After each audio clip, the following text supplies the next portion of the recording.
Hallelujah. Hallelujah.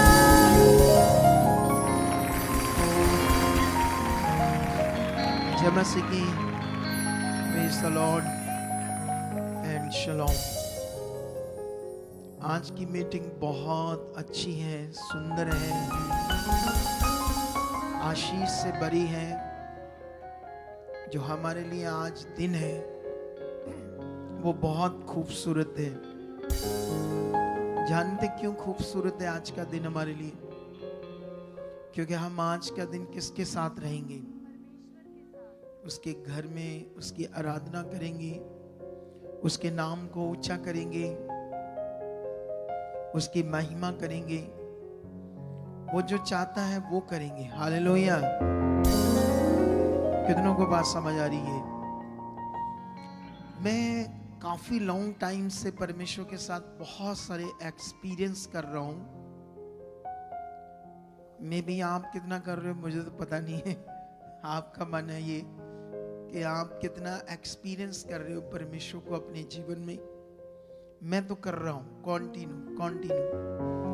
और उस experience के अनुसार मैं आपको बताना चाहता हूं कि परमेश्वर बहुत भला है, बहुत दयालु है, सच्चा है। अगर वो ऐसा नहीं होता तो अब तक जो दुनिया में हो रहा है, जो इंसान कर रहे हैं, सारी दुनिया क्या हो जाती? नष्ट। बाइबल में एक जगह पर लिखा है कि अगर दिन घटाई नहीं जाती है ना, मतलब जो दिन है वो परमेश्वर के आने का टाइम है ना, वो क्या कहते हैं उसको, आगमन का टाइम, जो अब यीशु मसीह दोबारा आने वाला है। क्योंकि एक बार पहले जो हमने वचनों में पढ़ा था, नबियों की भविष्यवाणियां कि यीशु कैसे पैदा होगा और वो क्यों पैदा होगा, यीशु के आने का मकसद क्या होगा, तो वो दुनिया में जो भविष्यवक्ताओं ने भविष्यवाणियां की थी वो पूरी हो चुकी है। लेकिन अब जो भविष्यवाणी है जो नबियों के द्वारा लिखी गई है कि वो अब जन्म नहीं लेगा, वो बादलों पर आएगा एक सेना के साथ। हालेलुया।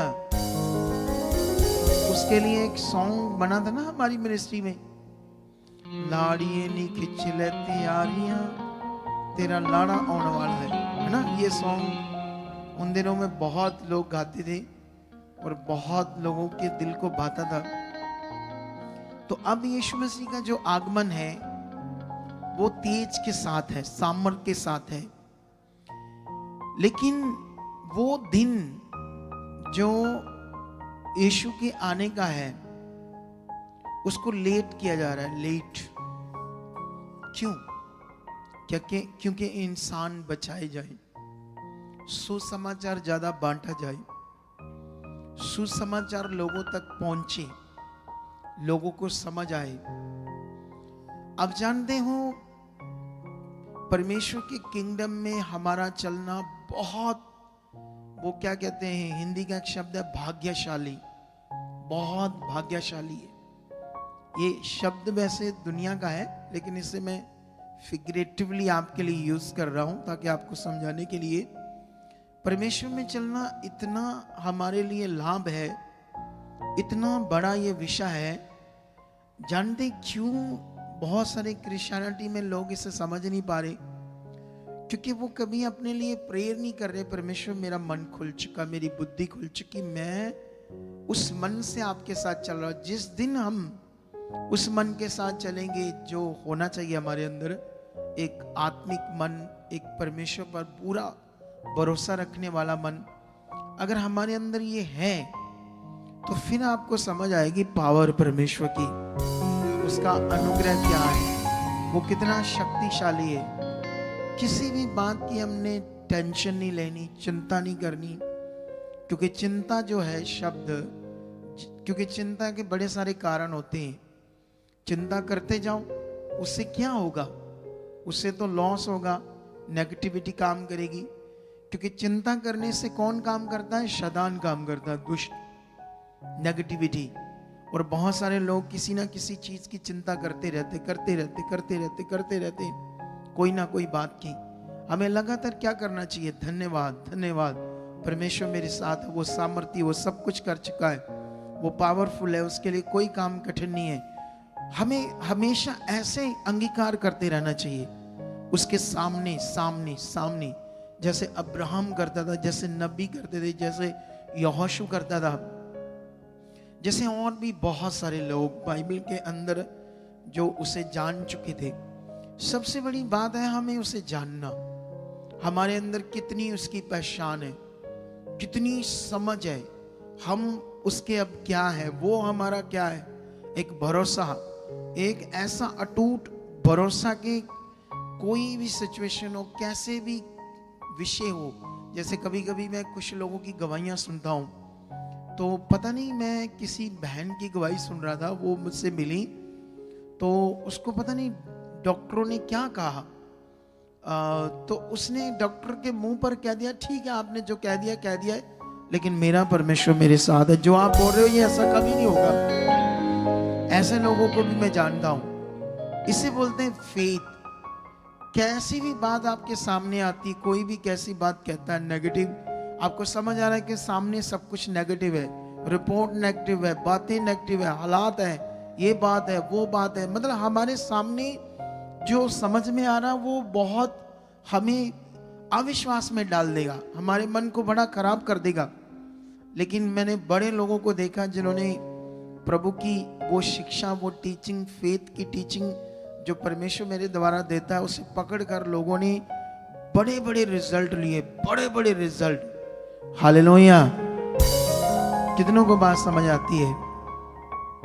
तो आज की जो मीटिंग है, इसमें मैं जो आज भी हमारी शिक्षा का पाठ है वो आज्ञाकारी है, क्योंकि हमने संडे आज्ञाकारी के ऊपर वचन दिया, तो मैंने कहा ये आज्ञाकारी के ऊपर जो वचन है मैं अभी इस थर्सडे संडे तक दूंगा।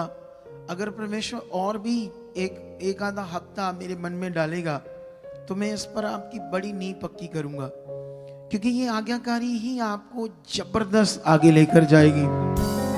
क्योंकि हम मनुष्य ऐसे मनुष्य हैं, हमारे अंदर बड़ी जल्दी लालच काम करने लगता है, बहुत जल्दी। हालेलुया! क्या काम करता है? बहुत जल्दी। और आप जानते हो शैतान हमेशा क्या देता है? लालच।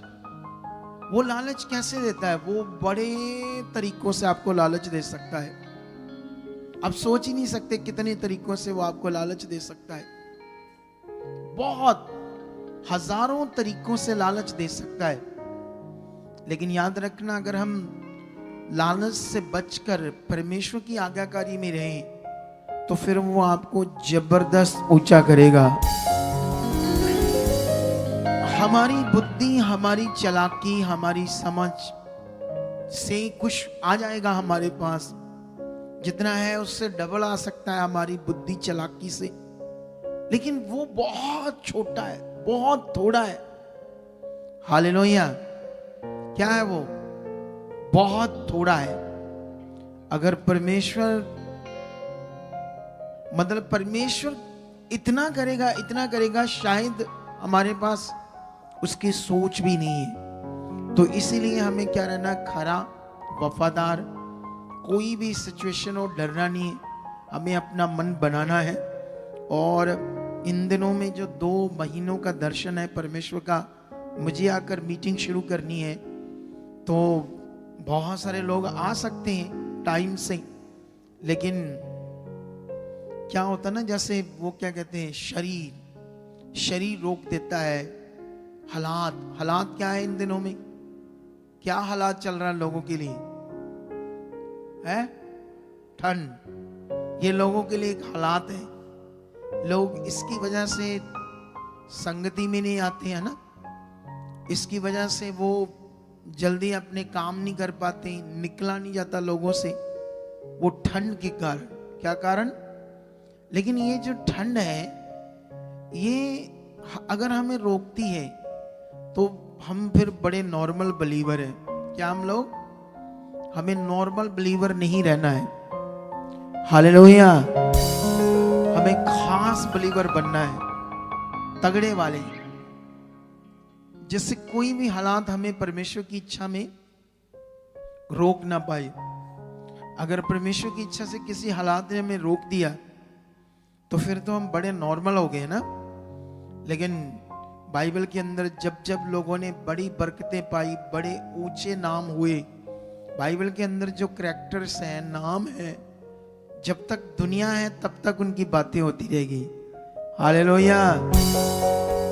क्यों ऐसा हुआ? क्यों ऐसा हुआ? क्योंकि उन्होंने बहुत तगड़े मन से परमेश्वर के साथ चले। तुम्हें भी ऐसे ही करना है, तगड़े मन से परमेश्वर के साथ चलना है। क्योंकि परमेश्वर का काम तो हम देख तो रहे हैं, इतनी हीलिंग, मिरेकल, चमत्कार, गवाहियां, अब तो और ज्यादा बढ़ने वाले हैं, पहले से भी ज्यादा। जाओ, मैं भी आओ, तुम भी आओ, तुम देखना पहले से ज्यादा चमत्कार होंगे, पहले से ज्यादा पावर काम करेगी। क्योंकि जो मैं अनुभव कर रहा हूं, जो मैंने अनुभव किया है परमेश्वर से, या आत्मा की आवाज को मैंने सुना है, जब मैंने अपने अंदर फील किया है स्पिरिचुअली, जब जब मैं फील करता हूं उसे, तो मैं प्रकट रूपी में भी उसे देखता हूं। तो इसीलिए सतर्क रहना है आप लोगों ने, कॉन्टिन्यू बने रहना है परमेश्वर के साथ, कॉन्टिन्यू आपने परमेश्वर की हर उस बात को पकड़कर आगे बढ़ना है। जो मेरे मुंह से परमेश्वर की बात आएगी, फिर देखना मजा क्या आएगा आपको। हालेलुया। और मेरा बिलीव है कि आज की ये जो मीटिंग है आपके लिए एक वरदान होगी, आपके लिए ये एक आशीष होगी, आपके लिए बड़ी बरकत होगी।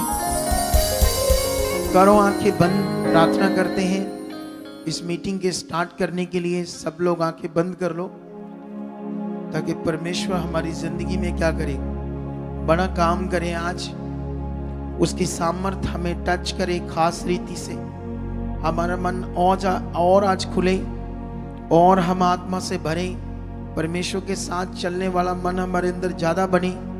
इन सब बातों के लिए खड़े जो प्रार्थना करते हैं। जीवित परमेश्वर खुदाबंद, में तेरा दास और खुदाबंद तेरी पवित्र हजूरी में हम सब मौजूद हैं, आपकी प्रेजेंस के बीच में। हम तो कुछ भी नहीं थे, घास पूछते परमेश्वर। निश्चय आपने हमें एक वैल्यू दी है परमेश्वर, आपने अंधकार से हमें चुना है। अब हम आपके ज्योति के राज्य में हैं परमेश्वर पिता। आज हम तेरी महिमा के लिए इकट्ठे हुए हैं, तुझे आराधना करने वाले हैं, तेरे नाम को ऊंचा करने वाले हैं, तेरी प्रेज को, तेरी महिमा को गाने वाले हैं परमेश्वर। हम जानते हैं आप सर्वशक्तिमान हमारे पिता हो, इस सृष्टि के कर्ता हो। हमारी तो कुछ वैल्यू नहीं थी, आपने बनाई है। आज खुदाबंद इस पूरी मीटिंग में परमेश्वर आपका अनुग्रह बना रहेगा। खुदाबंद यहाँ हर चीज, इलेक्ट्रॉनिक चीजें, गाने वाले, बजाने वाले, सब परमेश्वर सेवा करने वाले तेरे हाथ में, तेरा अनुग्रह उनके ऊपर है परमेश्वर। पूरी मीटिंग में परमेश्वर किसी भी तरह की नेगेटिविटी काम नहीं करेगी।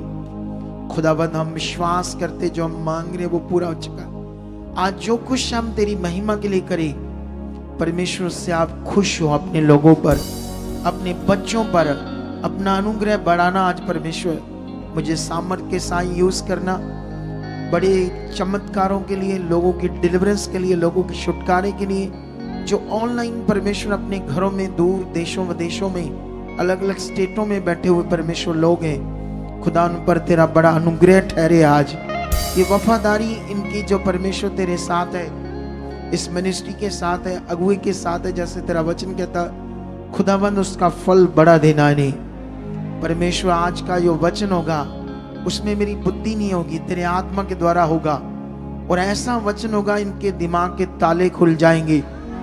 आज सब बंधन खुल जाएंगे। जो शरीर की बातों में फंसे हुए लोग हैं, वो जकड़े हुए हालात इनके खत्म हो जाएंगे परमेश्वर, और ये बढ़ जाएंगे, बढ़ जाएंगे। तेरी स्तुति करने वाले, तुझे महिमा देने वाले, इस देश पर, इस स्टेट पर, इस शहर पर तेरी बड़ी कृपा बन चुकी है। इस मिनिस्ट्री के साथ जुड़ी हुई सारी कलीसिया तेरे हाथ में है, और वो बड़ी बरकत पा चुकी परमेश्वर। इस पूरे समय को तेरे हाथ में देता हूँ। तेरे आत्मा के द्वारा आप इस समय में हमारे साथ हो, खड़े हो। और परमेश्वर सब कुछ हम तेरी मर्जी के अनुसार कर चुके, यीशु मसीह के नाम से ऐसा हो चुका है। आमेन। हालेलुया, हालेलुया, जोर से बोलेंगे हालेलुया, हालेलुया, ऊंचा एक बार से फिर। हालेलुया। तो मेरा बिलीव है कि जो लोग मेरे यहाँ खड़े होने से पहले बैठे थे वो बरकत पा चुके हैं। जिन्होंने दर्शन को पूरा किया है आज कि परमेश्वर हमने तेरे दास के साथ, जो उनको आपने हमारे साथ खड़ा किया है मीटिंग स्टार्ट करने के लिए, तो हम भी खड़े हैं। तो वो सब लोगों पर अनुग्रह आ चुका है यीशु मसीह के नाम से। तो हम गाएंगे खुदा की वर्शिप को, आराधना को, और उसके बाद आगे आगे बढ़ते जाएंगे यीशु मसीह के नाम से। आमीन। जोर से बोलो हालेलुया, ऊंचा बोलो हालेलुया।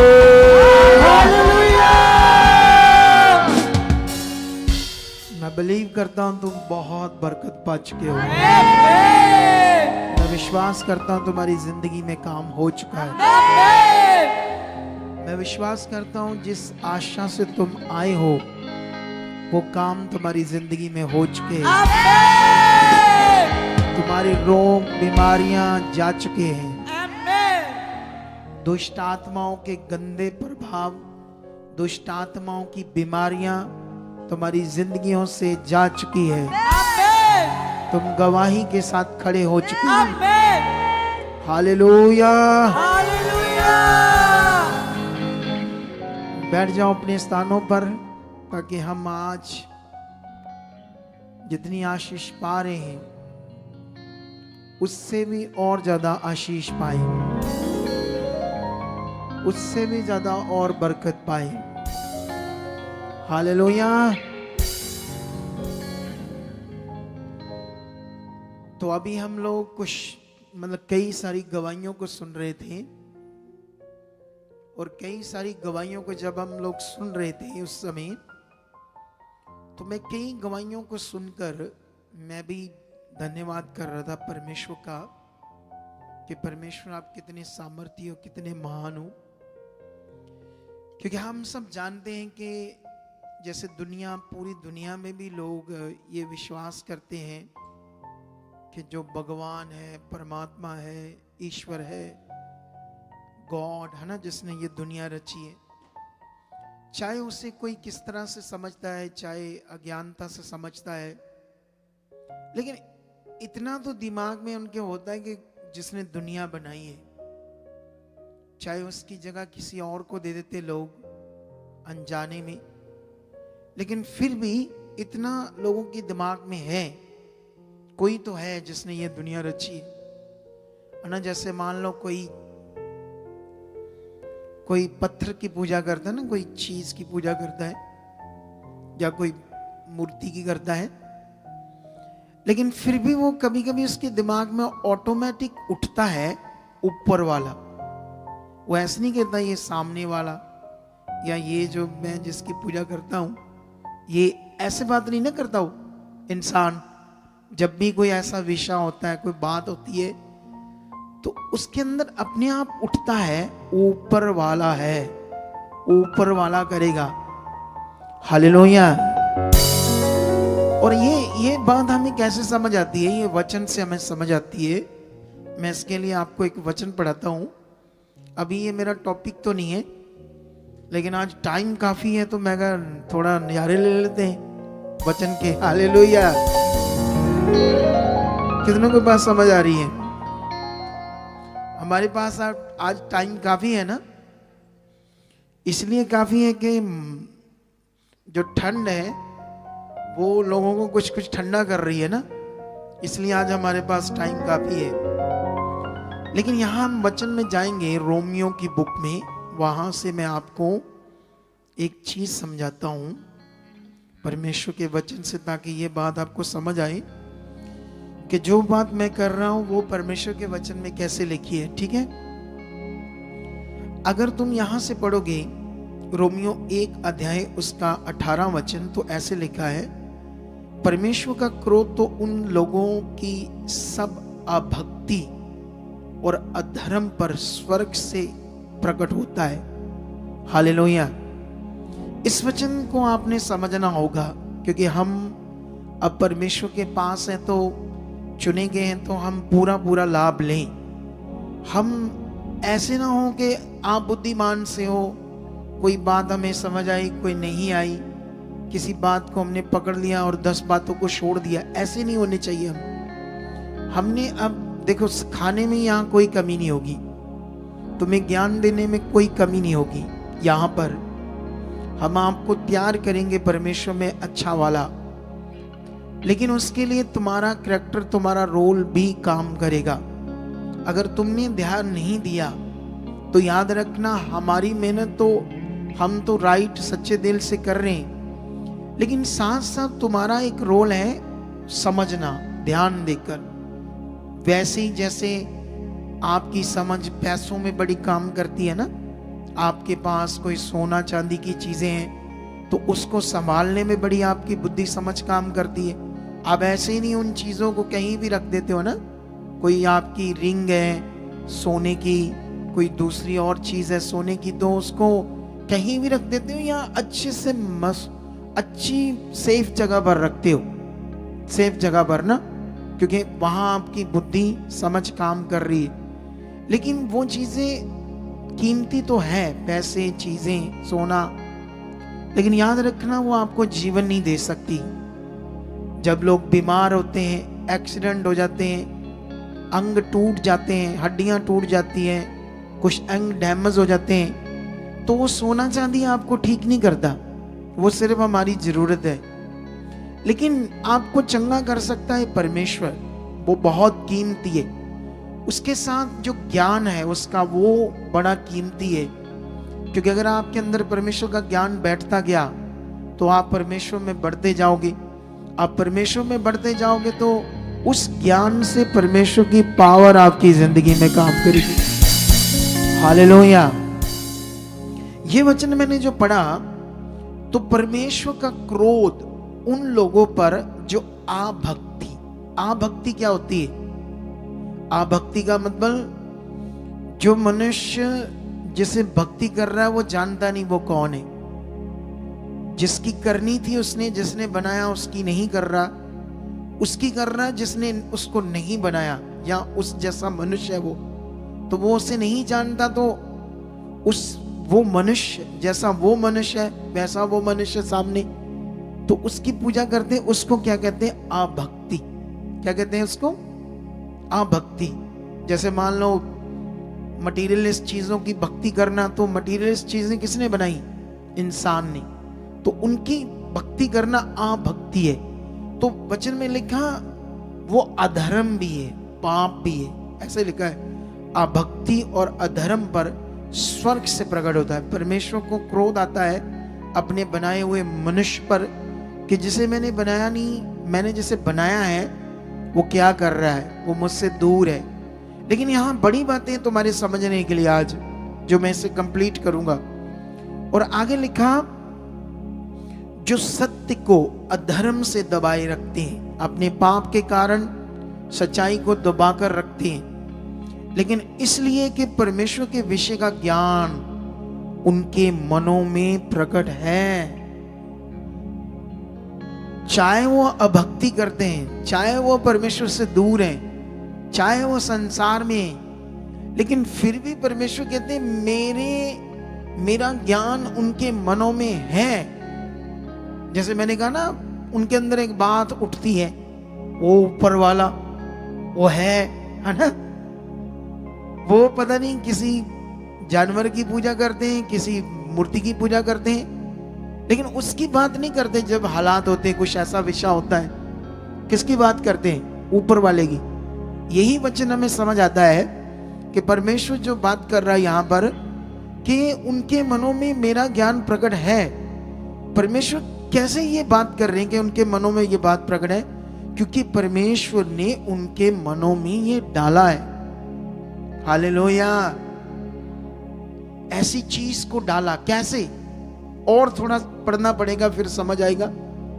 आगे लिखा, उसके अनदेखे गुण अर्थात उसकी सनातन सामर्थ्य और परमेश्वर तब जगत की सृष्टि के समय से उसके कामों के द्वारा देखने में आते हैं। परमेश्वर का वचन कहता है जो कुछ उसने अपनी सनातन शक्ति से, सामर्थ्य से इस दुनिया को क्रिएट किया है, सूरज को, आसमान को, तारों को, पहाड़ों को, नदियों को, समुद्रों को, हवा को, पानी को, ये सारी चीजों को उसने बनाकर, और जो उसके काम हो रहे हैं, है ना, हवा चल रही है, बादल आता है, बारिश होती है, सूरज चढ़ निकलता है, फिर अस्त हो जाता है ना, रुत बदलती है ना, अभी जैसे ठंड आ गई, तो ये किसका ठहराए हुए काम है?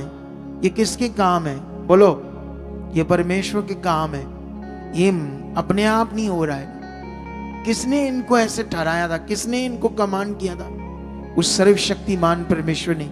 ये सारी चीजें जो मनुष्य देख रहा है ना, जैसे साइंस भी देख कर चेक कर रही है चीजों को, इसके पीछे कौन सी शक्ति है, वो कुछ साइंस गॉड को मानती है, कुछ साइंस गॉड को नहीं मानती। लेकिन कुछ साइंस कहती हाँ कोई पावर तो है तभी ये चीजें हैं, ऐसा भी साइंस कहती है। लेकिन साइंस उस पावर को काम करने वाले की खोज में नहीं है, उसके खोजी नहीं, उसकी बनाई हुई चीजों की खोज में। लेकिन बाइबल में हमें किसने क्या कहा? हमें किस खोज में रहना है? आमीनूचा बरकदोची, किसकी खोज में रहना है? खुदा की खोज में, परमेश्वर की खोज में। भले साइंस नहीं उसकी खोज कर रही, लेकिन हम करेंगे और साइंटिस्ट को भी जीत लेंगे, वो भी परमेश्वर के सामने घुटने टेकेंगे। इतना बड़ा विषय है आप लोगों के लिए, इतना बड़ा सामर्थ्य का विषय है आप लोगों के लिए। लेकिन इसे तुम्हें समझना होगा, इसमें तुम्हें बढ़ना होगा, इस पर तुम्हें ध्यान देना होगा। हालेलुया। लेकिन यहां पर लिखा, लास्ट में एक बात मैंने छोड़ दी, जब मैंने तुम्हें कहा कि उसके गुण, उसकी पावर, सनातन सामर्थ्य, उसका परमेश्वरता, उसका होना, ये सारा जो जीवित काम दुनिया में हो रहे हैं, दिन चढ़ता है, रात होती है, बादल आते हैं, बारिश आती है, रुतें बदलती है ना, ओस पड़ती है, बर्फ पड़ती है, पहाड़ है, हवा है, ये सब उसकी शक्ति के काम है। इसे देखकर वो दुनिया कहती हाँ वो ऊपर वाला, हाँ वो है महान, ऐसा करके बात करते हैं। लेकिन एक थोड़ा सा मैंने छोड़ दिया था, यहां तक कि वह निरुत्तर है।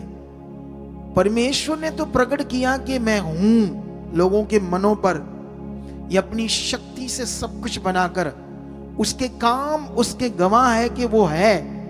लेकिन मनुष्य उसे समझने की बजाय मरी हुई चीजों को अभक्ति के रूप में पूजा करता है और अपने नाश का कारण बना रहा है। सच्चाई को नहीं समझ रहा। सच्चाई क्या है? सच्चाई समझनी होगी। जैसे एक लड़की कहती, मैंने सच्चाई के वचन को जान लिया था, मैं जब यहाँ आती थी तो मैं सब कुछ रहती थी, यहाँ जो लंगर पानी चलता है मैं सब खाती पीती थी, लेकिन अपने से कभी बोया नहीं, मेरे पास था नहीं। लेकिन मैंने उस जीवित परमेश्वर से कहा मैं बोना चाहती हूँ, मुझे काम दे, मुझे ड्यूटी दे। पहले उसने मुझे एक काम दिया, मुझे 15,000 आया। अब मैं 4 महीनों की ड्यूटी लगाकर आई, मेरे अकाउंट में 80,000 आया। उसके लिए 80,000 ये बहुत बड़ी अमाउंट है उसके लिए, जिसके पास 200, 400, 500, 1000 भी मुश्किल थे। 1000 रुपया भी जिसको देखना मुश्किल है, उसके लिए 80,000 अमाउंट क्या है? बहुत बड़ी है। लेकिन उसके लिए रास्ता किसने खोला? परमेश्वर ने। ना एक भाई की मैं गवाही सुन रहा था और वो भाई कह रहा था कि मेरे घर में खाने को भी कुछ नहीं था, बहुत मुश्किल था, जो ना तो मुझे अच्छे से कोई काम मिलता था, मैं परेशान रहता था, दुखी रहता था। लेकिन एक भाई ने उसे परमेश्वर के बारे में कुछ बताया। जब वो परेशान था, कोई घर भी नहीं था, किराए के घर में था ना, कच्चा घर था, कच्चा। कितनों को बात समझ आती है? कुछ भी नहीं था उसके पास, मुश्किल थी, उसको थोड़ा सा आगे लाओ। कई बार ये क्वेश्चंस कम करते हैं ना, कुछ चीजें इन्हें कम समझ आती, तो मैं और पूछूंगा एक दो बात उससे। पहली बार आया ये चर्च, वो ऊपर क्यों चढ़ रहा है, उधर ही खड़ा रहे, चंगा बंदा तुम। नहीं, इधर इधर इधर ही, वहीं पूछ लेंगे हम। परमेश्वर से बरकत है। क्या नाम तेरा भाई? मेरा नाम सत्येंद्र स्नेही है। सत्येंद्र स्नेही। क्या? सत्येंद्र स्नेही सत्येंद्र जी। अच्छा, सत्येंद्र तेरा नाम है ना जी। अच्छा, मुझे ये बता, तू काम क्या करता था? मैं काम पेंटर का काम करता हूँ। पेंट का? जी। वो मिलता दिन नहीं था अच्छे से? कभी मिलता है, अभी तक नहीं मिला। कभी मिलता है, कभी मिलता नहीं है। कभी मिलता था, कभी नहीं मिलता था। जी हाँ। तो बहुत मुश्किल में थे। बहुत परेशानी में थे, बहुत परेशानी में। घर में खाना पीना मुश्किल था। जी हाँ। घर भी कच्चा था। मेरे घर में गन कच्चा था, और बारिश से इतनी परेशानी हो रही कि बारिश इतनी होती कि मेरे घर में पानी भर रहा है अभी भी। बारिश से पानी भर जाता था? जी हाँ। ठीक है, सुनो, अब ध्यान दो। मतलब जो कुछ तू कमाता था उससे माड़ा चंगा जीवन चलता था। जो कमाना था थोड़ा बहुत, उसी से बड़ी मुश्किल से घर चलता था। जी हाँ। लेकिन इसको गुड न्यूज दी ना परमेश्वर के बारे में। उससे पहले तो ये ऐसे बहुत, तुम भी पुकारते होगे ना, कोई भगवान है तो मेरा भला करो, जैसे सारी दुनिया करती है। हाँ हाँ। आप ऐसे लगे हुए थे। बिल्कुल। लेकिन कोई रास्ता नहीं खुल रहा था। बिल्कुल।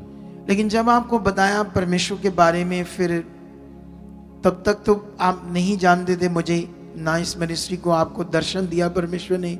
इस मिनिस्ट्री का, ये सारी मिनिस्ट्री नजर आई, क्रॉस नजर आया, फिर आपने अपने घर में क्रॉस बनाया। जी हाँ, मैंने घर में पेंट से? जी हाँ। अच्छा, उसी वक्त घर में क्रॉस बना लिया? हाँ। और जब क्रॉस बना लिया फिर तुम्हें ऑनलाइन देखना शुरू हो गई? हाँ। देख लो, कितना मन आया कि फटाफट अपने घर में क्रॉस बना लिया। आप में से किसने किसने बनाया अपने घर में क्रॉस? हाथ खड़ा करके बताओ, जिसने अपने घर में क्रॉस बनाया है, ऊपर हाथ खड़ा करो, ऊपर। बाकी सारे अपना मुकुट लेकर जाना आज शाम को, जब घर जाओगे ना तो अपना अपना मुकुट ले जाना, ठीक है, जिन्होंने हाथ नहीं खड़ा किया। अच्छा देखो बंदे को, जैसे पुलपुट नजर आता है, क्रॉस नजर आता है, फटाफट अपने घर में क्या बनाता है? क्रॉस। प्यार हो गया ना, दिल आ गया ना प्रभु पर, विश्वास अच्छा बन गया ना। और जैसे बनता है विश्वास अच्छा, देखो रास्ते खुलते हैं, और कितना अच्छा घर पक्का बन गया। और अभी गवाही देने आए। क्या देना है अभी? अपनी गवाही देने आए। तो बस अभी इतना बड़ा है, ठीक है, अब बैठ जाओ बस। अभी आप लोगों ने ध्यान देना, यहां पर बाइबल में लिखा, इस संसार की जो दुनिया है, जो परमेश्वर से दूर है, वह निरुत्तर है। उनके पास परमेश्वर की समझ का कोई उत्तर, आंसर नहीं है।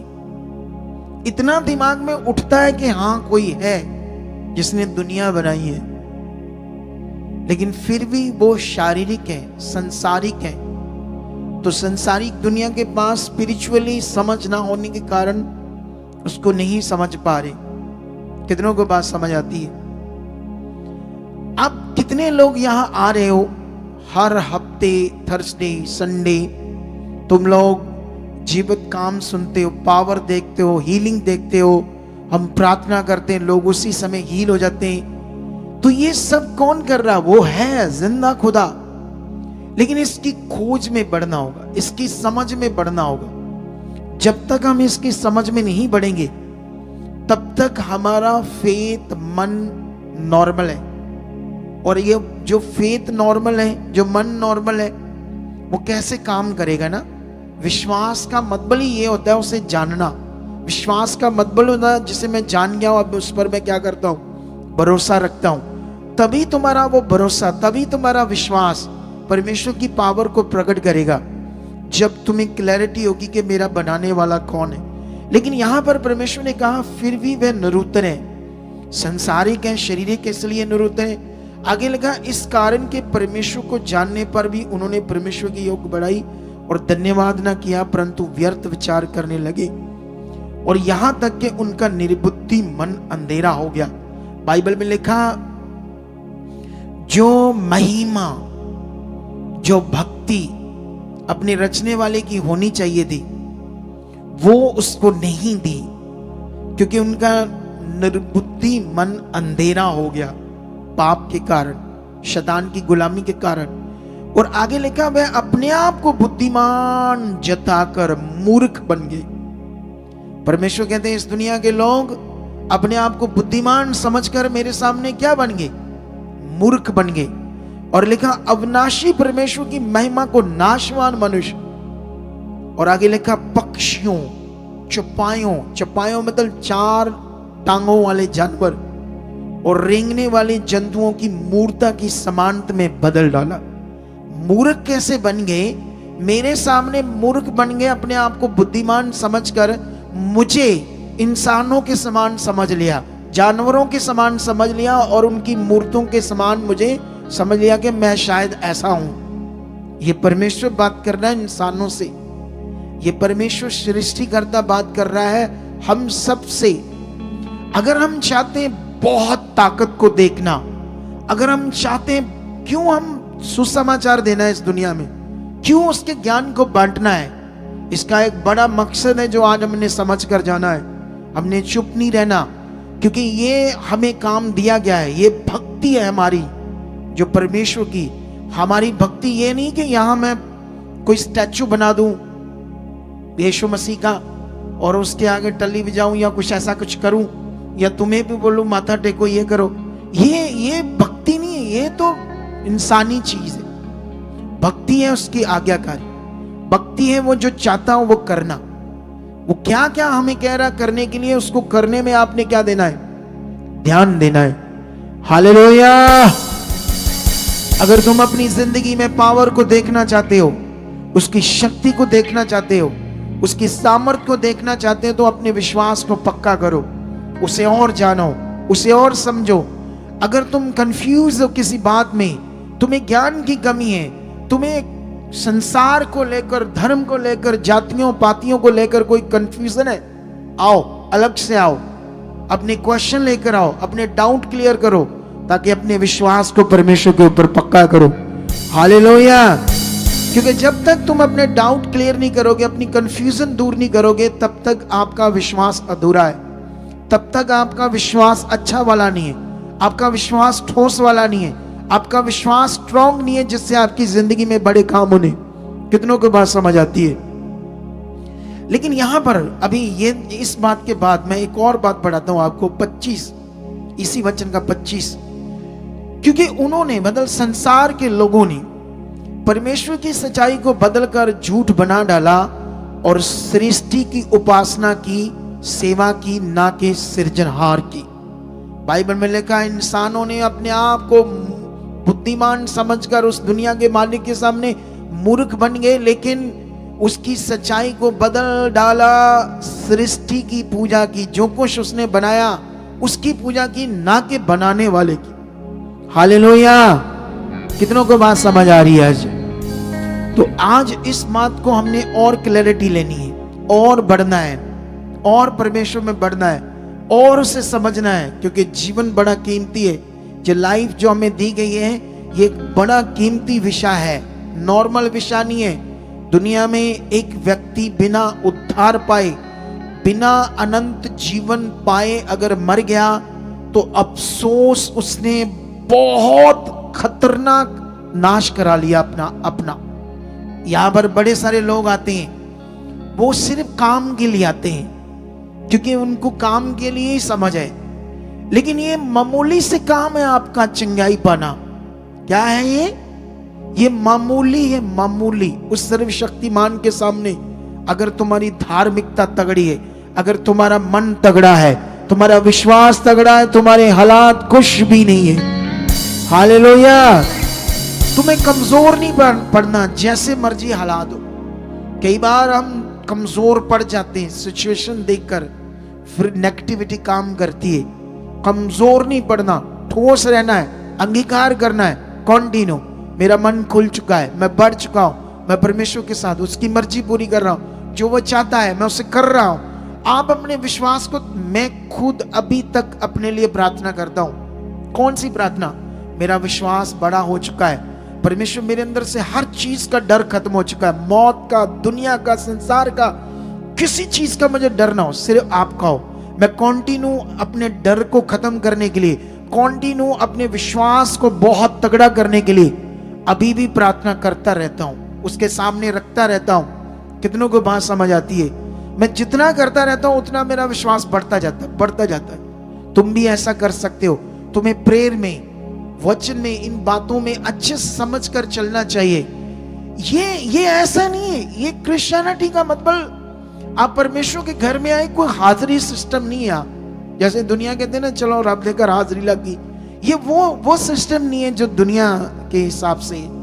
यहां समझना है, बढ़ना है, क्या परमेश्वर चाहता है वो करना है। यहां ये विषय है। यहां बैठे, सुना, सोचा, हाजिरी लग गई, चिलिया हो गया मेरा पूरा, अब मैं जाऊं। यहां ये विषय नहीं है। यहां बड़ा खास विषय आपके लिए, वो है आपका बढ़ना। क्या चाहता है मेरी जिंदगी से खुदा, वो करना। ये है सबसे बड़ा विषय। वो क्या चाहता है उसे करना हमने। हालेलुया। अगर वो कर ही नहीं रहे आप, जो परमेश्वर आपको सिखा रहा है, तो जो आप चाहते हैं वो बड़ा फल, बड़ी पावर, बड़ी सामर्थ, बड़े काम फिर कैसे देखोगे आप लोग? हालेलुया। तो मैं विश्वास करता हूं कि तुम्हारे साथ ऐसा होगा यीशु मसीह के नाम से। एक बार आंखें बंद करो और एक प्रार्थना करो परमेश्वर के सामने कि परमेश्वर, जो वचन हम तेरा सुन रहे हैं परमेश्वर, उसका बड़ा फल हमारी जिंदगी में आ चुका है। हमें और बुद्धि और समझ परमेश्वर आप दे चुके हो, ताकि परमेश्वर पिता हम जो सुने उसे पूरा कर पाए, उसमें बढ़ पाए, उसमें चल पाए, तेरी मर्जी को पूरा कर पाए। परमेश्वर निश्चय ऐसा हो चुका है यीशु मसीह के नाम से। आमीन। हालेलुया। तो अभी मैंने एक टॉपिक शुरू किया था इस संडे, आज्ञाकारी के ऊपर। किसके ऊपर? अब आज्ञाकारी के लिए मैंने वो संडे का वचन, अगर तुम सुनोगे तो तुम्हारा बेस वो और ये सेट हो जाएंगे। अगर तुमने संडे का नहीं सुना और संडे वालों ने आज नहीं सुना, तो फिर वो बेस सेट नहीं होगा। क्योंकि पर में ये क्योंकि इस मिनिस्ट्री के साथ जुड़े हुए लोगों को ये पकड़ बनानी पड़ेगी अपनी, क्योंकि परमेश्वर संडे शुरू करके उस टॉपिक को अब लेकर आगे जा रहा है, मुझे यूज कर रहा है। लेकिन जब वो यूज कर रहा है तो तुम्हें सबने क्या करना है, उसे सीरियल वाइज समझना होगा। ऐसे नहीं वो सुन लिया ये छोड़ दिया। आप जानते हो, एक जब मैं यीशु मसीह में शायद नहीं था, तब एक फिल्म आई थी कोयला, शाहरुख खान की। क्या आई थी? तब मैं यीशु मसीह में नहीं था, मैंने देखी थी उस समय। अब तो मैं नहीं देखता फिल्में। उसमें ना एक गूंगा, मतलब गूंगा नहीं, सॉरी, शाहरुख खान गूंगा था। तो जब वो बीच में आया, एक भाई बीच में आया, तो उसने देखा शाहरुख खान गूंगा है, तो वो उसे पूछने लगा एक भाई के, ये क्या हुआ, ये गूंगा क्यों है? तो कहता, अगली बार जब फिल्म देखना ना तो टाइम से आकर बैठना, तुम्हें अपने आप समझ आएगी ये गूंगा कैसे हुआ। कितनों को बात समझ आती है? एक उदाहरण है, उससे उदाहरण है सीखने वाली। वहां से हम क्या पकड़ते हैं कि जो चीज आप अधूरे तरीके से ले रहे हो, आपको कैसे समझ आएगी? तुम्हें यह समझना होगा, परमेश्वर का वचन एक सिस्टमैटिक सिस्टम है। ये टांग पकड़ ली, नाक पकड़ लिया, बांह पकड़ ली, ये कर लिया, वो कर लिया, आई गए, चल गए, ये सिस्टम नहीं है। तुम्हें अपने शरीर को मारना होगा, तुम्हें अपने आप को तैयार करना होगा, अगर तुम सब अच्छा चाहते हो, तुम्हारे लिए सब अच्छा रखा है परमेश्वर ने, बहुत बहुत सोच से भी ज्यादा रखा है। अगर सोच से भी ज्यादा जो उसने रखा है तो उसके नियम में आना पड़ेगा और तुम्हें आज्ञाकार बनना पड़ेगा। क्योंकि मैं ये वचन दे रहा हूं, आज्ञाकारी के ऊपर, उसकी आज्ञाओं को मानना, उसकी आज्ञा में चलना, वो जो चाहता है वो करना। जब तक हम इस विषय को अपने आप को नहीं बनाएंगे, जैसे मान लो इस मिनिस्ट्री में बहुत सारे जो सेवक जुड़े हैं, तो उन लोगों को भी क्या करना पड़ेगा, है ना, अपनी मीटिंग्स करें, अपनी जो भी मिनिस्ट्री कर रहे हैं, लेकिन उन्हें भी लगातार हर संडे यहां आना पड़े, हर थर्सडे, ताकि वो भी नियम पूरा करे, आज्ञा को माने। देखना जो करेंगे उनकी मिनिस्ट्रियां बहुत आगे बढ़ जाएंगी, और जो नहीं करेंगे वो डक्के डोले खाते रहेंगे।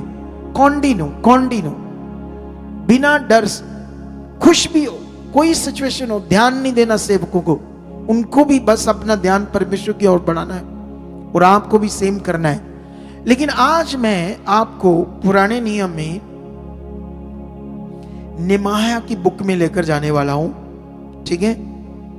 और यहां पर मैं आपको आज नेमाया कौन था और क्यों बाइबल के अंदर उसका करैक्टर दर्ज है, और उसको क्यों हमारे लिए परमेश्वर ने अपने वचनों में लिखकर रखा है, क्योंकि यहां हमारे लिए एक बड़ी सीख है आज्ञाकारी की, परमेश्वर की इच्छा की।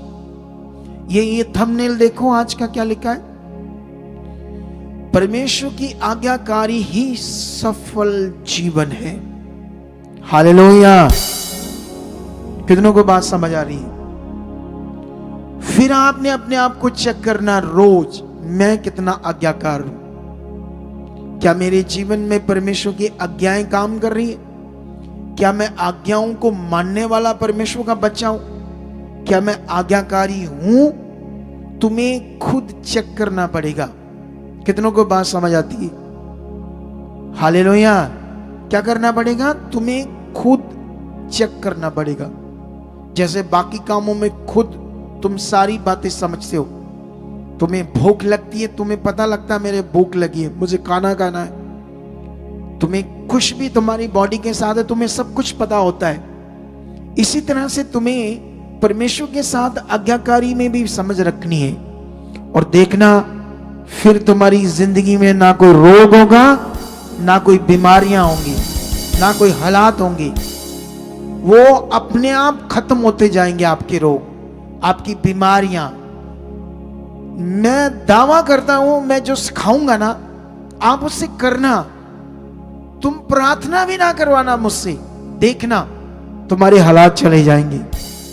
कितनों को बात समझ आती है? इतनी पावर है परमेश्वर के वचनों में, इतनी सामर्थ है परमेश्वर के वचनों में जो काम करती है। लेकिन तुम्हें उसे पकड़ना होगा, उस पर ध्यान देना होगा। यहां पर मैं अगर नेमाया की बुक खोलता हूं, पंजाबी में से नहमिया कहते हैं, ठीक है। जब मैं ये बुक खोलता हूं तो इसका 1 से लेकर अगर 3 वचन तक जो लिखा हुआ है मैं पढ़ता हूं अगर आपके लिए, तो जानते यहां पर क्या लिखा है? यहां पर नेमाया के बारे में लिखा है, उसके दादे का नाम, उसके पिता का नाम, तो फिर उसका नाम कि ये इसका क्या था, बच्चा था, ऐसी चीजें लिखी उसके बारे में, ठीक है। लेकिन ये सब बातें लिखने के बाद एक राजे की बात होती है जो 20वें वर्ष के किस्लेव नामक महीने में, जब मैं शूशन नामक गढ़ में रहता था, मैंने एक आयत पढ़ी है, तब हनानी नामक मेरा एक भाई और यहूदा से आए हुए कई एक पुरुष आए, तब मैंने उनसे उन बचे हुए यहूदियों के विषय में जो बंदुआई में छूट गए थे और यरूशलेम के विषय में पूछा। तो उन्होंने मुझसे कहा, जो बचे हुए लोग बंदवाई से छूटकर उस प्रांत में रहते हैं, वे बड़ी दुर्दशा में पड़े और उनकी निंदा होती है, क्योंकि यरूशलेम की शहरपनाह टूटी हुई है और उसके फाटक जले हुए। हालेलुया। कितनों को बात समझ आ रही है? अगर हम इस जो वचन हमने पढ़ा, तो इसके पीछे अगर इतिहास चेक करते, गहरी स्टडी समझते, तो ये ऐसे क्यों लिखा हुआ है? यहां पर ऐसा क्या हुआ था कि ये यरूशलेम शहर जो है वो पूरी तरह से तहस नहस हो गया, शहर बना टूट गई, फाटक जल गए और लोग बड़ी दुर्दशा में हैं। क्यों? जानते क्यों?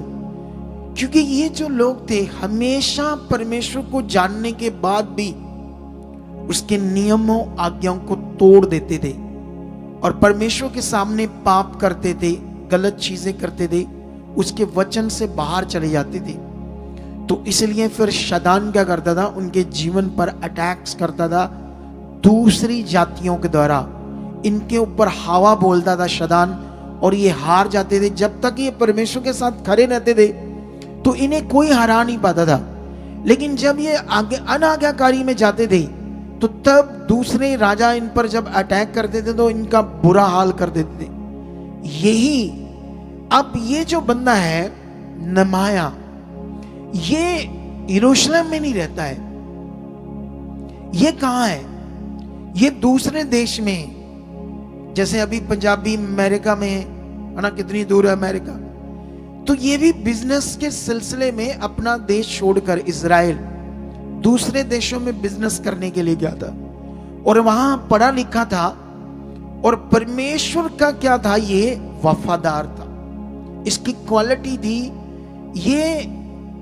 ये ना तो नबी है, बोलो ना तो कोई नबी है, ना ये प्रचारक है, ना याजक है, लेकिन परमेश्वर का सच्चा बच्चा है, परमेश्वर की आज्ञाओं में खरा था। सबसे पहले दर्जा किसको देता था? ये परमेश्वर को देता था। इसके बारे में पढ़ोगे जब गहरा, तो इसकी जो पोस्ट थी दूसरे देश के राजा के पास, तो ये एक अधिपति था। अधिपति का मतलब गवर्नर। हालेलुया। क्या था ये? एक जैसे अभी पंजाब का एक मुख्यमंत्री है तो उस पंजाब में एक गवर्नर है। एक गवर्नर इंडिया में भी है, हर स्टेट में भी होता है। उस तरह से इसके गवर्नर की पोस्ट थी और ये राजा के सारे जो लीगल काम थे उनको भी देखता था और साथ साथ में इसका एक और काम था कि जब राज्यसभा लगती थी, जब कोई पार्टी होती थी, तो ये राजा के हाथ में दाख मधु का प्याला भी देता था। क्या देता था? दाख मधु मतलब ट्रेडिशनल वाइन। उस समय राजा लोग जो नशा करते थे वाइन्स। आप समझ रहे कि नहीं समझ रहे? क्योंकि ये राजे लोग हैं, तो उसके हाथ में ये एक प्याला भी देता था दाख मधु का। अब ऐसी इसकी पोस्ट थी और बहुत पैसे आते थे, बड़ा प्रतिष्ठा की जॉब थी, बड़ी आराम की जॉब थी, तगड़ी जॉब थी। आप समझ रहे हो कि नहीं समझ रहे? गवर्नर की जॉब क्या है? छोटी मोटी जॉब है? छोटी मोटी जॉब नहीं है, बड़ी जॉब है। लेकिन जब इसने अपने देश के बारे में सोचा, तब तक उनके पुरखाओं ने गलतियां करके परमेश्वर के वचन को तोड़ा और बंदवाई में पड़ गए। उनकी बड़ी दुर्दशा थी। दूसरे देशों के राजाओं ने उनको तहस नहस कर दिया। क्यों ऐसा उनके साथ हुआ? पाप के कारण, अधर्म के कारण। आज हम चुने गए, आज हमें खुदा ने चुना है। हम क्या सीखते हैं, क्या हम पकड़ते हैं? आप जानते हो कभी कभी हमारे अंदर गंदे विचार आते हैं, गलत चीजें पैदा होती हैं। आप उसे यीशु नाम से दूर करो। बोलो मैं पवित्र हूं, मैं यीशु के लहू से धोया गया हूं, मैं उसकी बेटी हूं, मैं उसका बेटा हूं, मैं बढ़ चुका हूं। ये थॉट्स, ये गंदी बातें मेरे लिए नहीं। मैं आज्ञाकारी हूं, मैं आज्ञाकार हूं, मैं खुदा का पवित्र बच्चा हूं।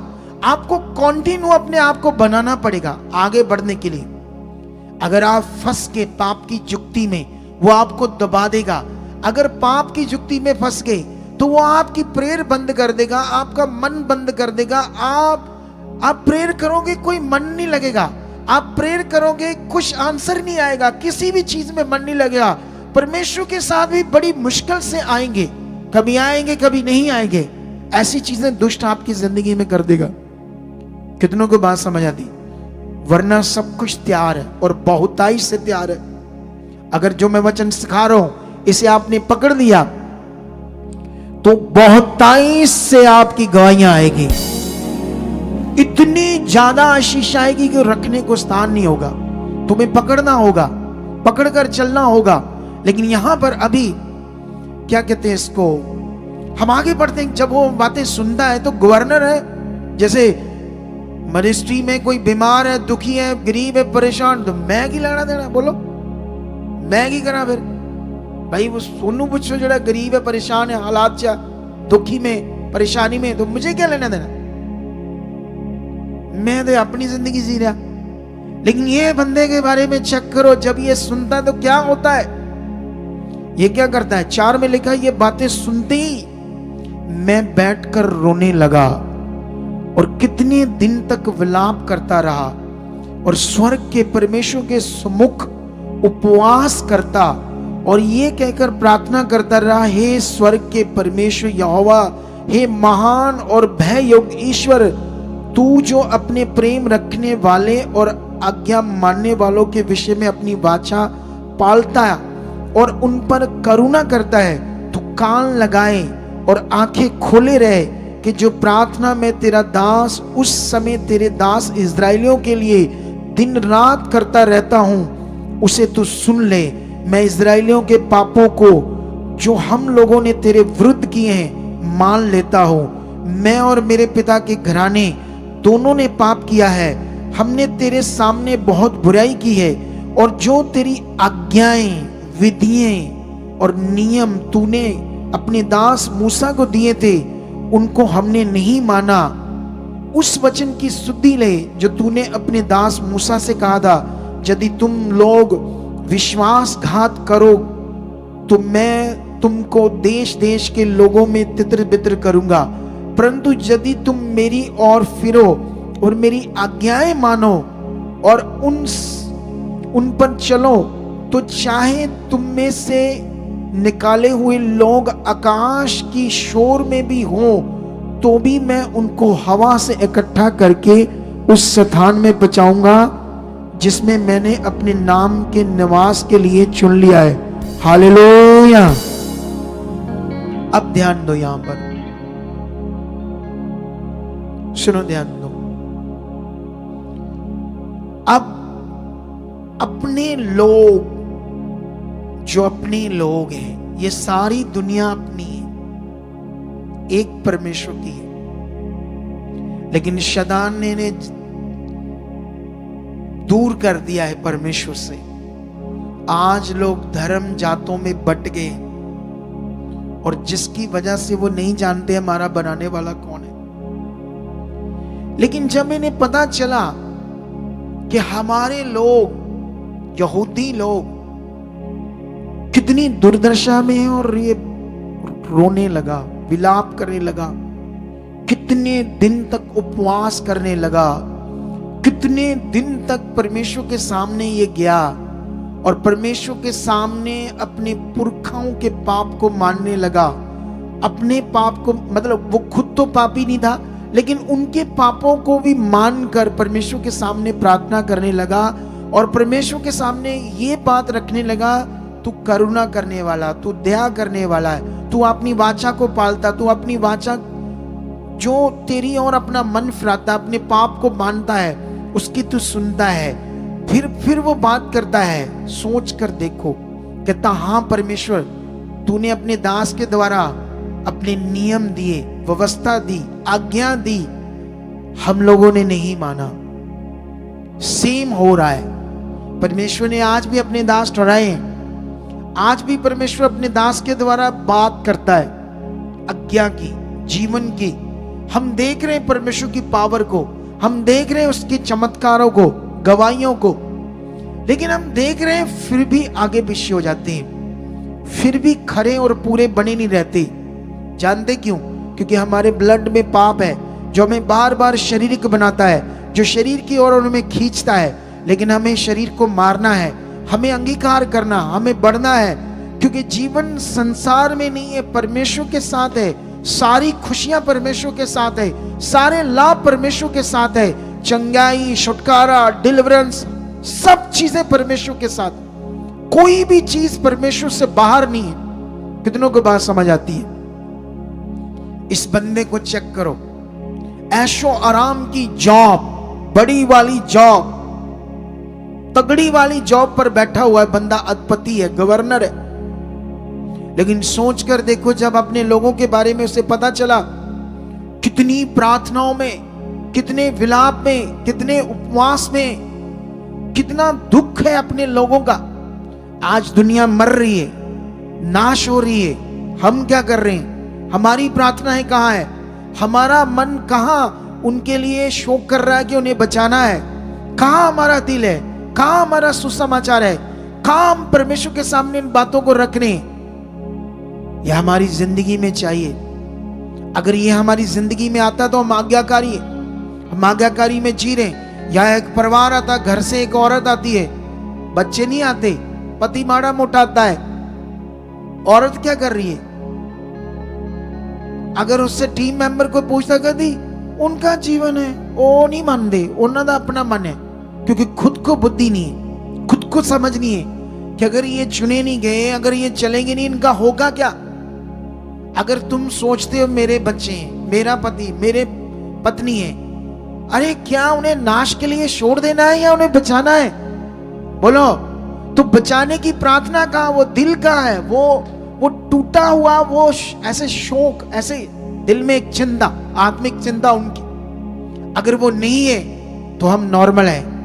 हम भक्ति के पाठ को, परमेश्वर के आए हुए काम को, उद्धार के काम को कुछ भी नहीं समझ रहे। कुछ बातें हमारे अंदर नहीं है, सिंपल आ रहे जा रहे। अगर हम सिंपल आ रहे जा रहे तो बड़े काम कैसे देखेंगे, बड़ी ताकत को कैसे देखेंगे? लेकिन इस बंदे को देखो, इस परमेश्वर के दास को देखो, कैसे वो परमेश्वर के सामने जाता है और फिर वो परमेश्वर के सामने उन वचनों को याद करके प्रार्थना करता है। कहता, मुझे याद है परमेश्वर, तूने अपने दास मूसा के द्वारा अपने वचनों को दिया है कि अगर मेरे सामने पाप करोगे, मेरी आज्ञाओं को तोड़ोगे तो तुम तितर बितर कर दोगे, लेकिन जो मन फिराएगा और फिर से तू उन पर करुणा करेगा, दया करेगा और हवा के समान उन्हें इकट्ठा करके उस निज स्थान में ले जाएगा, जिस निवास स्थान के लिए तूने अपने नाम के लिए ऐसे सोचा था, बनाया था। उस वचन को याद कर। वो परमेश्वर को कह रहा है। कहता 10 में कहता, अब वह तेरे दास और तेरी प्रजा के लोग हैं, जिनको तूने अपनी बड़ी सामर्थ और बलवंत हाथ के द्वारा छुड़ा लिया है। 11 में लिखा है, प्रभु विनती ये है कि तू अपने दास की प्रार्थना पर और अपने उन दासों की प्रार्थना पर जो तेरे नाम का भय मानते हैं कान लगा, और आज अपने दास का काम सफल कर और उस पुरुष को उस पर दयालु कर। हालेलुया। अब ये भी प्रार्थना कर रहा है, तुम भी प्रार्थना करते हो। तुम्हारी प्रार्थना में क्या ऐसा है कि कोई खास उत्तर नहीं? इसकी प्रार्थना में इतनी ताकत कैसे आ गई? सोचो, इसकी प्रार्थना में इतनी ताकत आने का कारण शुद्ध मन, साफ दिल, परमेश्वर की आज्ञाकारी, परमेश्वर का खोजी। अपने जीवन को किसके साथ बनाया? उसने परमेश्वर के साथ। अब हम भी प्रार्थनाएं करते हैं, किस दिल से करते हैं, किस फेथ से करते हैं, कैसा कनेक्शन बनाकर परमेश्वर के सामने जाते हैं, ये तो तुम्हें पता होगा कि जहां तुम्हें जब प्रार्थना करते बासियां आती है, 5-10 मिनट में मन अक जाता है, उठ जाते हैं, या घुटने टेक के खूब गर्म हो जाता है शरीर, जैसे कोई बड़ा जनरेटर इंजन, कोई बड़ा, शुरू में हल्का होता है लेकिन जब वो अपनी स्थिति में आता तो पूरा दमदार चीज प्रकट करता है। क्या मेरी ऐसी प्रार्थना है या नॉर्मल बस टाइम पास है? लेकिन इसको देखो, इसकी प्रार्थना का असर। और बाइबल में लिखा, वो एक प्रार्थना कर रहा है, जानते किसके लिए? जो कह रहा है उस पुरुष को मुझ पर दयालु कर। उस पुरुष को किसको? राजा को। जिस राजा के पास वो गवर्नर था, अधिपति था, उसके लिए प्रार्थना कर रहा है, क्योंकि अब यहां से काम स्टार्ट होगा अपने लोगों को बचाने का, अपने लोगों को सही राह में लाने का। कितनों को बात समझ आती है? अब राजा के पास जॉब करना और उसे डिस्टर्ब करना, या उसके सामने जरा से भी गलती करनी। आज देश का जो प्रधानमंत्री है, जैसे हमारे देश का प्रधानमंत्री, ये इतना पावरफुल नहीं है जितना राजा होता था।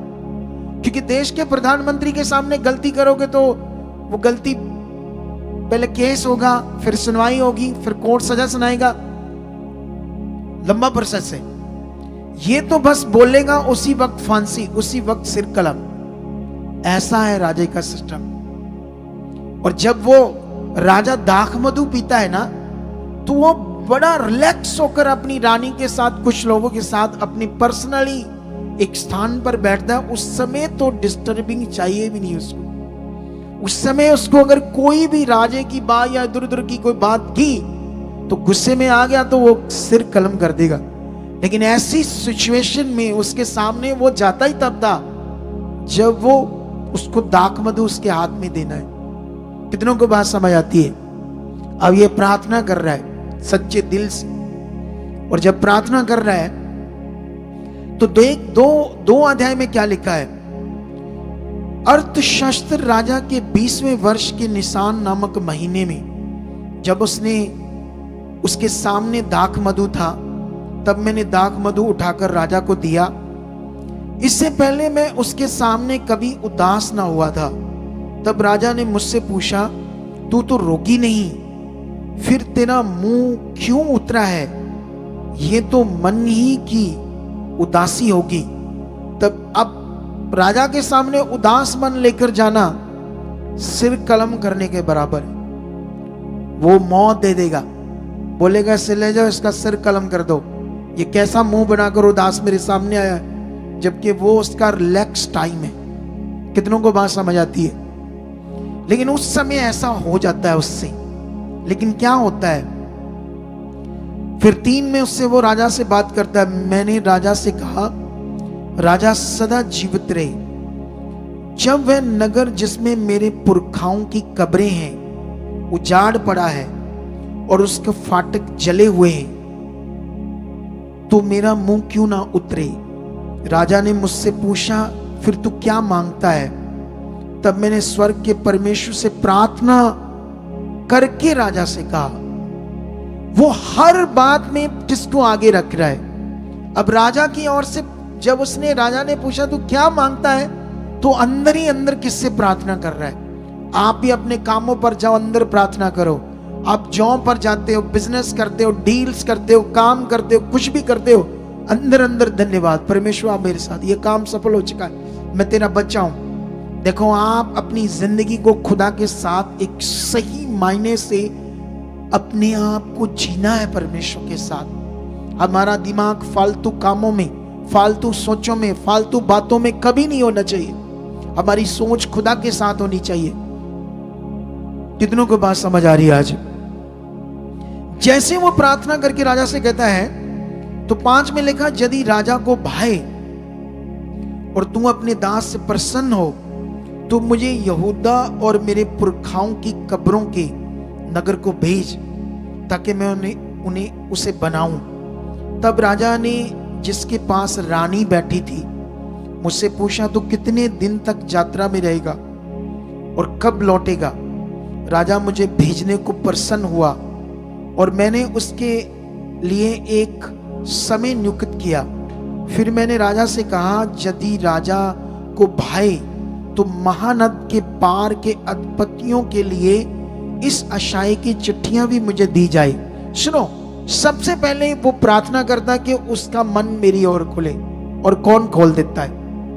बोलो, तुम भी परमेश्वर उसी के हो। चाहे वो गवर्नर है, चाहे वो अधिपति है, लेकिन परमेश्वर के सामने एक मनुष्य है। परमेश्वर के सामने जैसे तुम हो वैसे ही वो है। अब यहां खड़ा होता है सवाल, खास मन, खास दिल, खास उसकी आज्ञाएं, बातों पर, विधियों पर, नियमों पर ध्यान देना, यह सबसे बड़ा विषय। जिस दिन तुम अपने आप में अंगीकार करने लगे, परमेश्वर मैं तुझ में बढ़ चुका हूं, परमेश्वर मैं तेरी आज्ञाओं को मान रहा हूं, मैं विधियों को मान रहा हूं, जो तू चाहता है मेरी जिंदगी से पूरा रहा, मेरा परिवार, मैं सब एक मन होकर तेरी इच्छा पूरी कर रहे हैं। हम वो सब कर रहे हैं जो तूने कहा है। अगर आप कंटिन्यू इन बातों पर ध्यान दे रहे हो तो पवित्र आत्मा आपको हेल्प करेगा, आपको चेंज करेगा, आपको बदलेगा। मैंने थोड़े दिन पहले भी प्रचार किया था कि दुनिया के किसी भी अगुए के पास चले जाओ और सोचो मेरा भला हो जाएगा। ऐसे नहीं होगा जब तक तुम परमेश्वर की इच्छा में नहीं चलोगे, जब तक तुम मन नहीं फिराओगे, जब तक तुम ध्यान नहीं दोगे। कितनों को बात समझ आती है? हमारे पास दुनिया भर से लोग आते हैं प्रभु को मानने वाले, पहले से 20 साल 30 साल बॉर्न क्रिश्चियन, पहले से यीशु मसीह को जानते हैं, लेकिन हालातों में, परेशानियों में, जानते क्यों? क्योंकि राइट समझ नहीं है करना क्या है, कैसा दिल चाहिए, कैसा विश्वास चाहिए। इन बातों में कमजोर है, वीक है। लेकिन यहां पर जानते हैं, वो पहले जो प्रार्थना करता राजा राजी हो जाता है उसको बेचने के लिए, फिर वो अधिपतियों, दूसरे देशों के गवर्नरों की चिट्ठियां मांगता है और एक सरकारी जंगल है उसके लिए लकड़ी चाहता है, क्योंकि उसकी शहर बनानी, फाटक बनाने, उसके लिए भी डिमांड करता है राजा के सामने, उसकी भी चिट्ठी चाहिए। क्योंकि ये जो राजा था 127 देशों का राजा था, बहुत बड़ा राजा, 127 देशों का राजा। इसमें यरूशलेम भी इसी की गुलामी में आता था। कितनों को बात समझ आती? और भी बड़े सारे देश इसकी गुलामी में आते थे। लेकिन उस राजा के साथ इतनी बड़ी इसकी जॉब थी। अपनी जॉब देखो, अपनी जॉब इतनी सुख सुविधा की जॉब पर ध्यान नहीं दिया, अपने आप को जोखिम में डाला। किन के लिए? अपने लोगों के लिए। इसे बोलते वफादारी, इसे बोलते आज्ञाकारी। यही आज्ञाकारी तुम सब में होनी चाहिए सुसमाचार के लिए, अपने लोगों के लिए। तुम्हें अपने सुसमाचार में बढ़ना है। आने वाले थर्सडे में जब तुम आओगे तो तुम्हें पैम्फलेट मिलेंगे, लेकर जाओ, जाओ परमेश्वर के आगे प्रार्थना करो। वो रास्ते खोलेगा जिनकी रूहें बचनी है, जो दुखी हैं, जो मर रहे हैं, जो सुसाइड करने वाले हैं, जो व्यभिचार में, जो नशों में पड़े, जिनकी जिंदगियां बर्बाद हो रही है पाप के कारण। परमेश्वर उन्हें बचाना चाहता है, लेकिन उन तक खुशखबरी जानी चाहिए, उन तक सुसमाचार जाना चाहिए। वो सुसमाचार का काम तुम्हारा है, तुम्हें परमेश्वर ने चुना है। ये भी एक आज्ञा है, तुम्हारी जिंदगी में होनी चाहिए। अगर ये आज्ञा तुम्हारी जिंदगी में नहीं है तो तुम स्वार्थी सिर्फ काम लेना चाहते हो परमेश्वर से, उसके लिए जीते नहीं हो, उसकी इच्छा नहीं पूरी करते हो। कितनों को बात समझ आती है? लेकिन यहां पर जब वो मांगता है तो वो सब चीजें भी वो चिट्ठियां देता है। कौन? राजा। लेकिन यहां पर क्या होता है, 2:10 में लिखा है, ये सुनकर के एक मनुष्य इजरायलियों के कल्याण का उपाय करने को आया है। होरोनी संबलत और तोबिया नामक कर्मचारी जो अमोनी था, उन दोनों को बहुत बुरा लगा। ये भी राजा के राज्य में ही ये भी किसी पोस्ट पर थे। 2 बंदे। कौन बंदे? होरोनी संबलत और तोबिया नामक। ये 2 बंदे थे जिनके अंदर शैतान ज्यादा काम कर रहा है, जिनको पता चला कि इजरायलियों के कल्याण के लिए कोई आया है। इनको बड़ा बुरा लगा। लेकिन उसके बाद क्या होता है सुनो। अब यहां से वो निकलता है और निकलने के बाद काम होता है स्टार्ट। अगर तुम यहां से पढ़ोगे, चेक करोगे, तो वो 11 आयत से लेकर तुम अगर पढ़ोगे कम से कम 18 तक, तो यहां वो चुपके से जाता है, रात को निकल जाता है, पूरी शहरपना अपने देश को देखता है। तो उसका सारा वृत्तांत लिखा है कि कितना बुरा हाल था, कितनी दुर्दशा में थे, उसको देखकर रोना आ रहा था। ये सारा कुछ लिखा है। लेकिन उसके बाद 19 में लिखा है, ये सुनकर होरोनी संबलत और तोबिया नामक कर्मचारी जो अमोनी था और गशेम नामक एक अरबी हमें ठट्ठों में उड़ाने लगे और हमें तुच्छ जानकर कहने लगे, ये तुम क्या काम करते हो? क्या तुम राजा के विरुद्ध बलवा करोगे? तब मैंने उनको उत्तर देकर उनसे कहा, स्वर्ग का परमेश्वर हमारा काम सफल करेगा। हालेलुया। विरोध स्टार्ट है। इज़राइल बच जाए, आबाद हो जाए, फिर से उनका देश बस जाए और खुदा की आराधना हो, उनसे पूरी दुनिया में परमेश्वर का प्रचार हो। शैतान उनको पहले खत्म कर रहा है, लेकिन यहां पर शैतान इन लोगों को खड़ा कर रहा है, इन लोगों को रोकने के लिए। लेकिन ये स्ट्रांग है अपने फेथ में, परमेश्वर के काम में, उसकी आज्ञाओं में स्ट्रांग है। हो सकता है आपके घर में कोई आपको बहुत डिस्टर्ब करता हो, कोई नशा करता हो, कोई अनाज्ञाकारी करता हो। आपके बच्चे हो सकते हैं, आपकी पति हो सकता है, आपकी पत्नी हो सकती है, जिससे आप परेशान हो सकते हो, रोज कलप सकते हो। लेकिन अपना विश्वास मत छोड़ना, वो जिंदा खुदा वो बदल सकता है, वो सब कुछ ठीक कर सकता है। हो सकता है आपके घर में कोई बीमार हो, आपके घर में कोई दुखी हो, आपके घर में कोई ऐसी परेशानी हो जो आपको बार बार परमेश्वर की इच्छा से बाहर कर देती है। आपका विश्वास में बार बार डाउट आ जाता है, लेकिन तुम बने रहे इस मिनिस्ट्री से, तो आपके डाउट परमेश्वर मेरे द्वारा सारे खत्म कर देगा। और मेरी प्रार्थनाओं का प्रभाव इतना पावरफुल होगा कि आपकी जिंदगी बढ़ेगी, आप स्ट्रांग बढ़ोगे, आपके हालात खत्म होंगे, आपके दुख जाएंगे और खुदा आपको यूज करेगा अपने काम के लिए। जोर से बोलो हालेलुया। बोलो वो जिंदा खुदा है जो सब कुछ कर सकता है। तुम्हें अभी ध्यान देना होगा इस निमाया पर, इसके फेथ पर, इसकी आज्ञाकारी पर। तुम्हें आज्ञाकार बनने के लिए आगे बढ़ना होगा। कितनों को बात समझ आती है? उसके बाद अगर हम 4 में पढ़ते थोड़ा सा वचन, तो क्या लिखा यहां पर? जब संबलत ने सुना कि यहूदी लोग शहरपनाह को बना रहे हैं, तब उसने बुरा माना और बहुत रिसिया कर यहूदियों को ठट्ठे में उड़ाने लगा। यहां तक कि तुम चेक करोगे तो ये कैसी कैसी बातें कर रहे थे उनके लिए। 3 में लगा उसके पास अमोनी तोबिया था और वह कहने लगा जो कुछ वह बना रहे हैं, यदि गीदड़ भी उस पर चढ़े तो वह उनकी बनाई हुई पत्थर की शहरपनाह को तोड़ देगा। ऐसी ऐसी बातें हो रही थी। लेकिन याद रखना, वो लगातार इन्हें नेगेटिव कर रहे थे और ये भी कर्मचारी थे, ये कुछ भी बनाकर राजा का मन खराब कर सकते थे। ये नेमाया भी जानता था, नमाया को भी पता था कि अगर इन्होंने बहुत सारे लोगों को इकट्ठा करके एक मता पास किया और राजा तक गए और उल्टा हो सकता है सारा काम, राजा मुझे फांसी दे सकता है, क्योंकि एक देश को बसाना। और ये आगे जाकर आपको समझ आती है, आगे जाकर मैं समझाता हूं। 6 में लिखा हम लोगों ने शहरपनाह को बनाया और सारी शहरपनाह आधी ऊंचाई तक जुड़ गई, क्योंकि लोगों का मन उस काम में नित लगा रहा। क्यों शहरपनाह बन रही थी? क्योंकि अब लोग साथ दे रहे थे। उस पूरे यहूदी लोगों को समझ आ रही थी, उनका मन खुल रहा था। वो लगातार नेमाया के साथ उस देश को बसाने में, पूरे देश की शहरपनाह को बनाने में। शहरपनाह समझते हो? शहरपनाह किसे कहते हैं? पूरे देश की दीवार बनानी, दीवार, उस पूरे देश में दीवार बनाना। हालेलुया।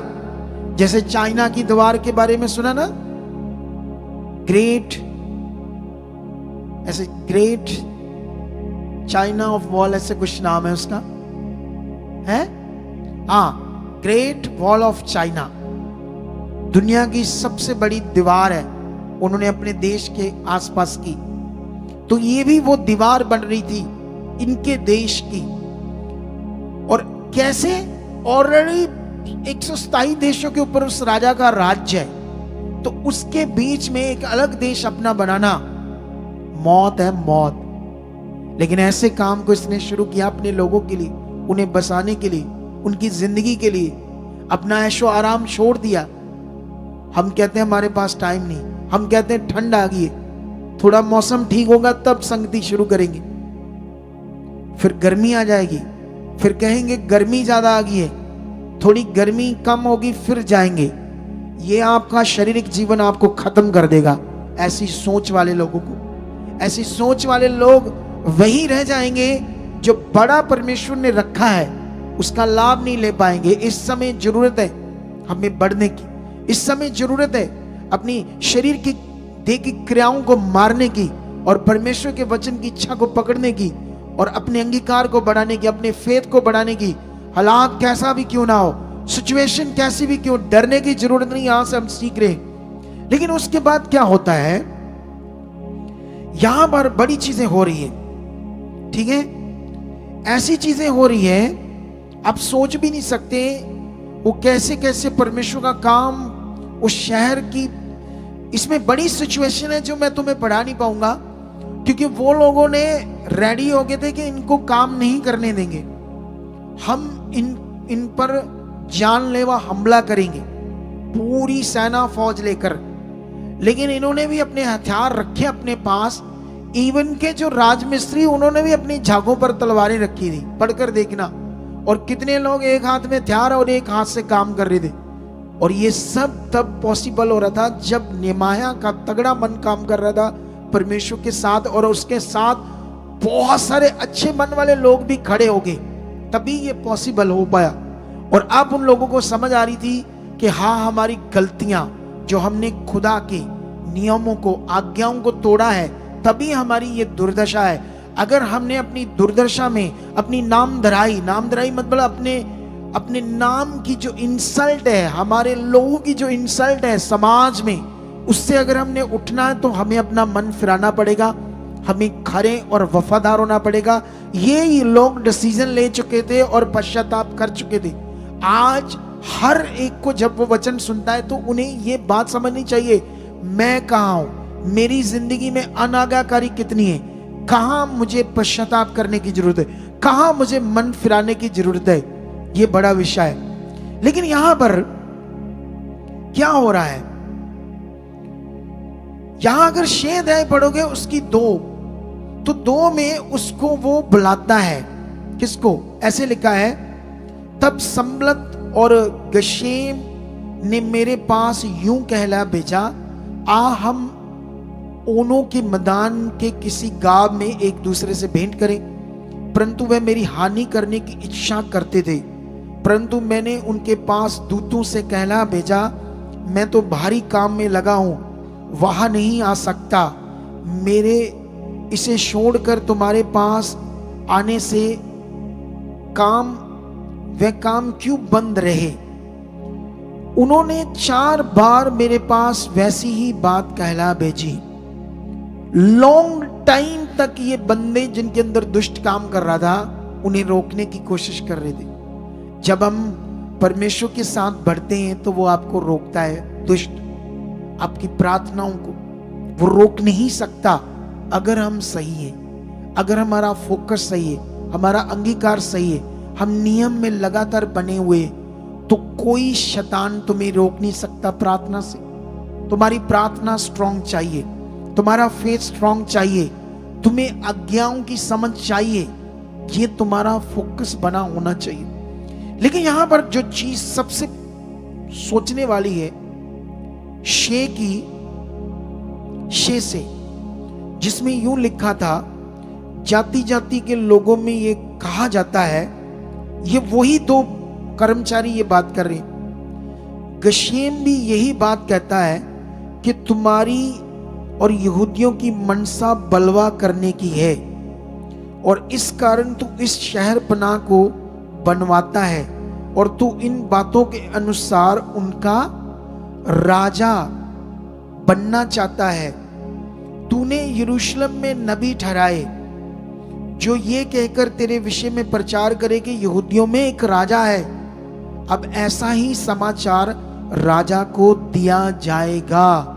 अब लास्ट में इतनी बड़ी धमकी देते हैं, कहते कि तुमने नबी ठहराए, वो तेरे लिए प्रचार कर रहे कि यहूदियों में एक राजा है नेमाया, और तू राजा बनना चाहता है, तू बलवा करना चाहता है, तू राजा के विरुद्ध एक नया देश खड़ा करना चाहता है। अब ये बात ऐसे ही किसको बचाई जाएगी? राजा को। और जानते ही कितनी खतरनाक बात थी, कितना खतरनाक विषय था। कौन अपनी अधपति की जॉब, गवर्नर की जॉब, मखमली बेड सेजे, है ना, उस जमाने में भी वो बात होते थे नहाने वाले राजाओं के। ऐसी जिंदगी को छोड़कर ये पढ़कर देखना, इसने कितने महीने कपड़े तक नहीं बदले, रात दिन लगा हुआ उस काम। क्या ऐसा कोई बिलीवर होता है? बोलो, ऐसे कोई बिलीवर आकर परमेश्वर के भवन की सेवा करता है? क्या ऐसा कोई बिलीवर होता है जो उधर जाता है बाथरूमों में तो कई गंदे होते हैं, साफ सुथरे नहीं होते, दिल में आता है मैं इतने दिन सेवा करूंगा, मैं ये चीजें लाऊंगा। आज के बिलीवर क्या है? खुश करना नहीं चाहते परमेश्वर के किंगडम के लिए, कहते बैठे बैठाए सारा कुछ आ जाए। आलसी आलसी लोग हैं आज की दुनिया। ठंड ने संगति से रोक रही है, ठंड आज आगे पीछे कर रही है। हालेलुया। कितने लोगों को बात समझ आ रही है? आज कितने लोगों को बात समझ आ रही परमेश्वर के वचन की? अगर तुम्हें समझ आ रही है तो फिर आज तुम्हारी जिंदगी में काम भी होने। अगर तुम मन फिरा रहे हो इस वचन को सुनकर, तो आज फिर खुदा ने आपकी जिंदगी में काम करना है। हालेलुया। अब इतना खतरनाक विषय उन्होंने खड़ा किया था, लेकिन ये प्रेयर में था। परमेश्वर के ऊपर भरोसा रखकर इसने काम को कंप्लीट कर दिया। और जानते, कंप्लीट करने के बाद अगर 8 अध्याय चेक करोगे तो उन्हीं के बीच में एक एजरा शास्त्री था, उन्हीं के बीच में। इस संडे भी मैंने ये जिक्र किया था इस वचन का। इन्हीं के बीच में और भी लेविये थे जो परमेश्वर का वचन देते थे, और एजरा जो मेन प्रचारक था। जब तुम चेक करोगे तो जब सारा काम खड़ा हो गया, पूरा शहर, देश की जो दीवार वो बन गई, उसके बाद क्या होता है? लोगों को इकट्ठा किया जाता है और सबसे पहले लोगों को वचन दिया जाता है, तुमने आगे हो कैसे चलना है परमेश्वर के साथ। परमेश्वर ने तुम्हारी हेल्प की, लेकिन अब वो गलतियां नहीं करनी जो हमने की है, जिससे हम बंदवाई में गए। कितनों को बात समझ आती है? अगर आप अपनी जिंदगी में, मुझे पता नहीं कितने लोग इसे पकड़ रहे हैं वचन को, या कितनी इस वचन से आपको समझ आ रही है, लेकिन याद रखना ये वचन हमारा इंटरनेट पर है। तुम घर में जाकर, मैंने कुछ दिन पहले इस बुक को पढ़ा था, एक ही दिन में 6-7 बार पढ़ा था मैंने इस बुक को, एक दिन में। मैं और समझना चाहता था कल मुझे फिर परमेश्वर ने इस बुक के बारे में कहा, मैंने 4-5 बार फिर पढ़ा। सोचो, अगर मैं ऐसा कर सकता हूं तो क्या आप 2 बार 3 बार वचन दोबारा रिपीट नहीं सुन सकते? क्या पॉइंट था, क्या क्या पॉइंट थे जो मेरे लिए थे इसमें? कितनों को बात समझ आती है? जब तक इन पॉइंट्स को हम पकड़ेंगे नहीं, हम सिर्फ, ये परमेश्वर का भवन ऐसे नहीं है हम बैठे हैं सुना चले गए, क्या पकड़ा, समझ आया, नहीं आया, खुश नहीं होना। इसीलिए तो कुछ लोग बेचारे वहीं रह जाते, इसीलिए तो इतनी मिनिस्ट्री से लोग हमारे पास आते हैं, उनसे जब हम बात करते हैं उनको कुछ पता ही नहीं होता। हो सकता है यहां भी ऐसे कुछ लोग हो जिनको कुछ पता नहीं क्या करना है, बस सुना बैठे चले गए, उठे बैठे चलो हो गया काम। पकड़ कुछ नहीं, पकड़ चाहिए, ध्यान चाहिए, फोकस चाहिए। फिर देखो आपका जीवन कैसे ऊंचा जाता है, फिर देखो उसकी पावर कैसे काम करती है, कैसे आपका फेथ सही से आपकी जिंदगी में काम करता है, कैसे आपके रिजल्ट अच्छे से आते हैं। फिर देखो आप अपनी जिंदगी में। कितनों को बात समझ आती है? लेकिन यहां पर बाइबल में लिखा 8 अध्याय में जब वचन खोला जाता है, ठीक है, लोग एकदम से खड़े हो जाते हैं, क्योंकि पहले से बहुत बुरी हालत थी उनकी। अब वो नहीं चाहते थे कुछ भी गलत करना जिससे उनकी जिंदगी में फिर से प्रॉब्लम आए। अब जब वो वचन सुनते हैं, रोने लगते हैं, विलाप करते हैं, उन्हें समझाया जाता है अधिपतियों के द्वारा, याजकों के द्वारा, कि रोना नहीं है, जो सीखा है उसे अपनी जिंदगी में पूरा करो। जाओ अपने घरों में जाकर चिकना चिकना भोजन करो, मीठा मीठा रस पियो, परमेश्वर ने तुम्हारे लिए बड़े रास्ते खोले हैं, आनंद मनाओ परमेश्वर के साथ। ऐसी शिक्षा देकर उनके भेजा जाता है। लेकिन अगर ऐसे अच्छे तरीके से पकड़ोगे तो वो लोग फिर उसके बाद उन्हें घर बनाने की शिक्षा देते हैं, कैसे अपने अपने घर इस देश में बसाओ। उसके बाद फिर जब वो घर बन जाता है, झोंपड़ियों का पर्व आता है, उस दिन फिर इकट्ठे होते हैं, उस दिन फिर परमेश्वर का वचन दिया जाता है। मैं तुम्हें समझाता हूं कैसे। 8:17 में लिखा, वरन सब मंडली के लोग जितने बंधुआई से छूट कर लौट आए थे, झोंपड़ियां बनाकर अपने घर बनाकर उनमें रहे। और नून के पुत्र यहोशू के दिनों से लेकर उस दिन तक इस्राएलियों ने ऐसा नहीं किया था, क्योंकि वो भटक रहे थे, घर नहीं बने थे। उस समय बहुत बड़ा आनंद हुआ। फिर पहले दिन से अंतिम दिन तक एजरा ने प्रतिदिन परमेश्वर की व्यवस्था की पुस्तक में से पढ़ पढ़कर परमेश्वर का वचन सुनाया। 7 दिन वो चला मीटिंग, संगति। हर दिन परमेश्वर का वचन लोगों को दिया जा रहा था। और बाइबल में लिखा, यूं ही वह 7 दिन तक पर्व को मानते रहे और 8वें दिन नियम के अनुसार महासभा हुई। हालेलुया।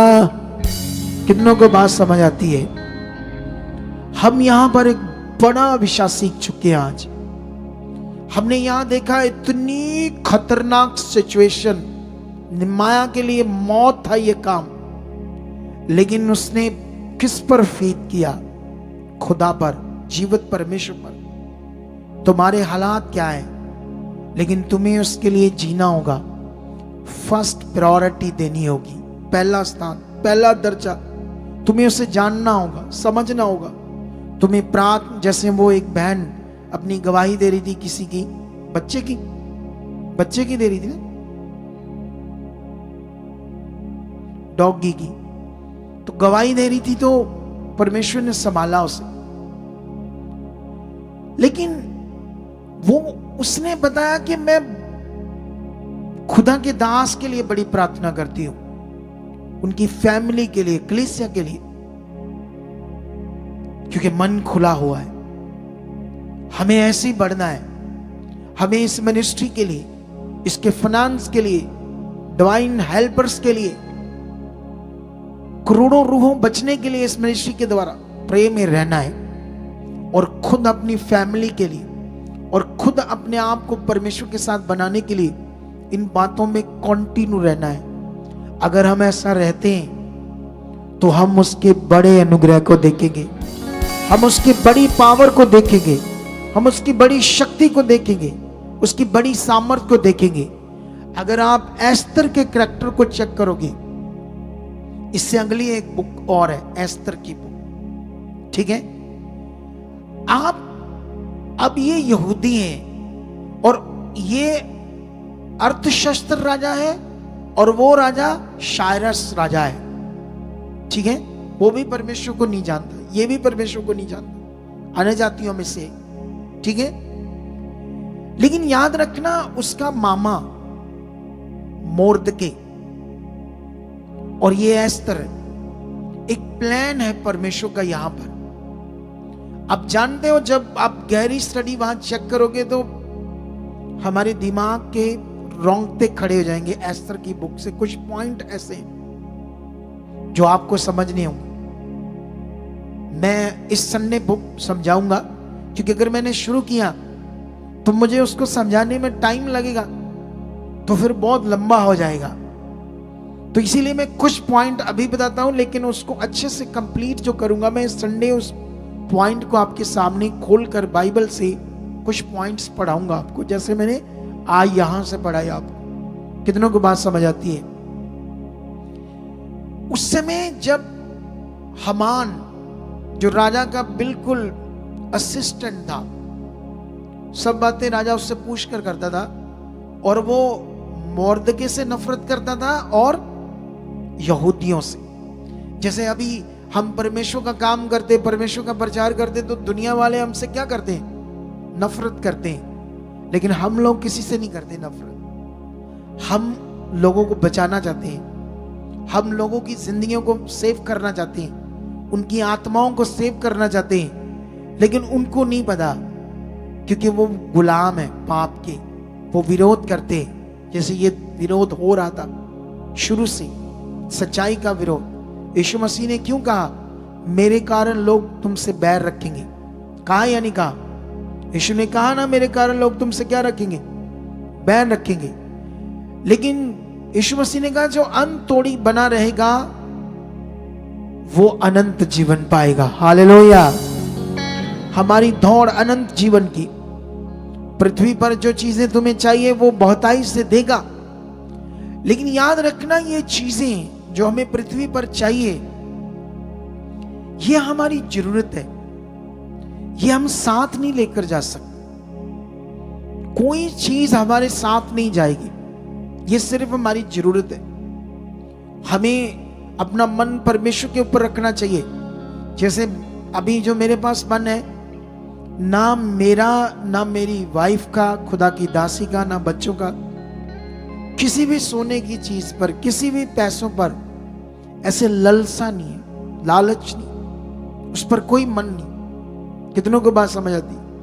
ऐसे मन तब हो जाता है जब हम पूरी रीति से परमेश्वर के साथ चलते हैं, हमारी खोज। लेकिन जो चीजें चाहिए वो देता जा रहा है, देता जा रहा है, देता जा रहा है। जो चीजें चाहिए, आपका मन परमेश्वर की ओर होना चाहिए। जैसे यीशु मसीह ने हमें कहा ना कि किसी भी बात की चिंता मत करो, ना खाने, ना पीने, ना पहनने की। तुम्हारा स्वर्गीय पिता जानता है कि तुम्हें इन सब चीजों की आवश्यकता है। तुम्हें यह समझ होना चाहिए, तुम्हारे अंदर ये वचन होना चाहिए कि मेरा पिता जानता है मुझे इसकी जरूरत है। आप विश्वास से प्रार्थना करो, धन्यवाद परमेश्वर रास्ते खोल दिए, धन्यवाद ये चीजें हो चुकी है, धन्यवाद ये बिजनेस चल चुका है, धन्यवाद ये काम हो चुके। आप बस धन्यवाद की प्रार्थना करके बढ़ते जाओ, बढ़ते जाओ। रोज आपका हर स्टेप परमेश्वर की ओर बड़ा होना चाहिए। ऐसा नहीं कोई स्टेप पीछे जाता हुआ नहीं चाहिए, हर स्टेप बढ़ना चाहिए। हालात है चाहे, डोंट वरी, हालात है, मैं जानता हूं हालात है। कुछ ऐसे हालात हैं जो समझ में नहीं आते कब जाएंगे, कब खत्म होंगे, लेकिन उनकी भी ऐसी की तैसी वो जिंदा खुदा है। अगर हमने अपने विश्वास को पक्का करके रखा, दिल स्ट्रॉन्ग करके रखा, वो खत्म हो जाएंगे। ढीले पड़ जाएंगे तो हालात बढ़ जाएगा, ढीले पड़ जाएगा तो हालात अपना काम खतरनाक कर देगा।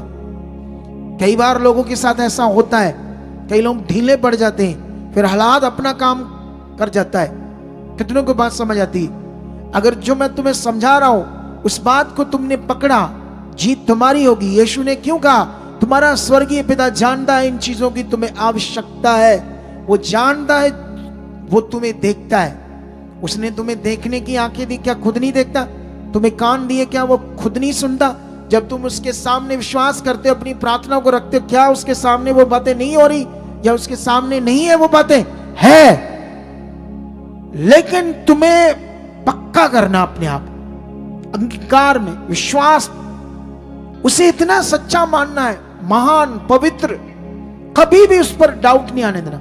कभी भी अपने किए हुए विश्वास के बीच में डाउट पैदा नहीं होने देना। आपने बस पक्का मन रखना, पक्का मन, पक्का मन, पक्का मन। फिर देखना तुम कैसे रिजल्ट्स को देखोगे। हालेलुया। इसीलिए फिर यीशु मसीह ने कहा तुम सबसे पहले परमेश्वर के राज्य और उसकी धार्मिकता की खोज करो, तो ये सब चीजें तुम्हें या तुम्हारे पीछे आ जाएंगी। हालेलुया। एक ही हमारा खुदा है जिसने हमें पैदा किया इस दुनिया में। हम अंधकार में थे, उसने अब चुन लिया है। अब मौका है उसके साथ बढ़ने का, अब मौका है उसे खुश करने का, अब मौका है कुछ बड़ा करने का। कितनों को बात समझ आती है? तो फिर रेडी हो जाओ। आज के वचन को 2-3 बार सुनो और इसके पॉइंट अपने जीवन में पक्के कर लो। आने वाली संडे मीटिंग में तगड़े मन से आना। जो घरों में बैठे हैं, जिन्होंने ये वचन सुनना है, तो उनसे बात कर रहा हूं। आप में से कितने संडे आएंगे मुझे पता नहीं, लेकिन कुछ तो वीरवार आते हैं ना, थर्सडे। लेकिन परमेश्वर हमारे साथ है, क्योंकि मैंने उसके बड़े अनुभव को अपनी जिंदगी में लिया हुआ है। मैंने जितने भी बड़े अनुभव किए हैं वो सब कब तक आ जाएंगे? कब तक आगे? ठीक है, ओके। तो अभी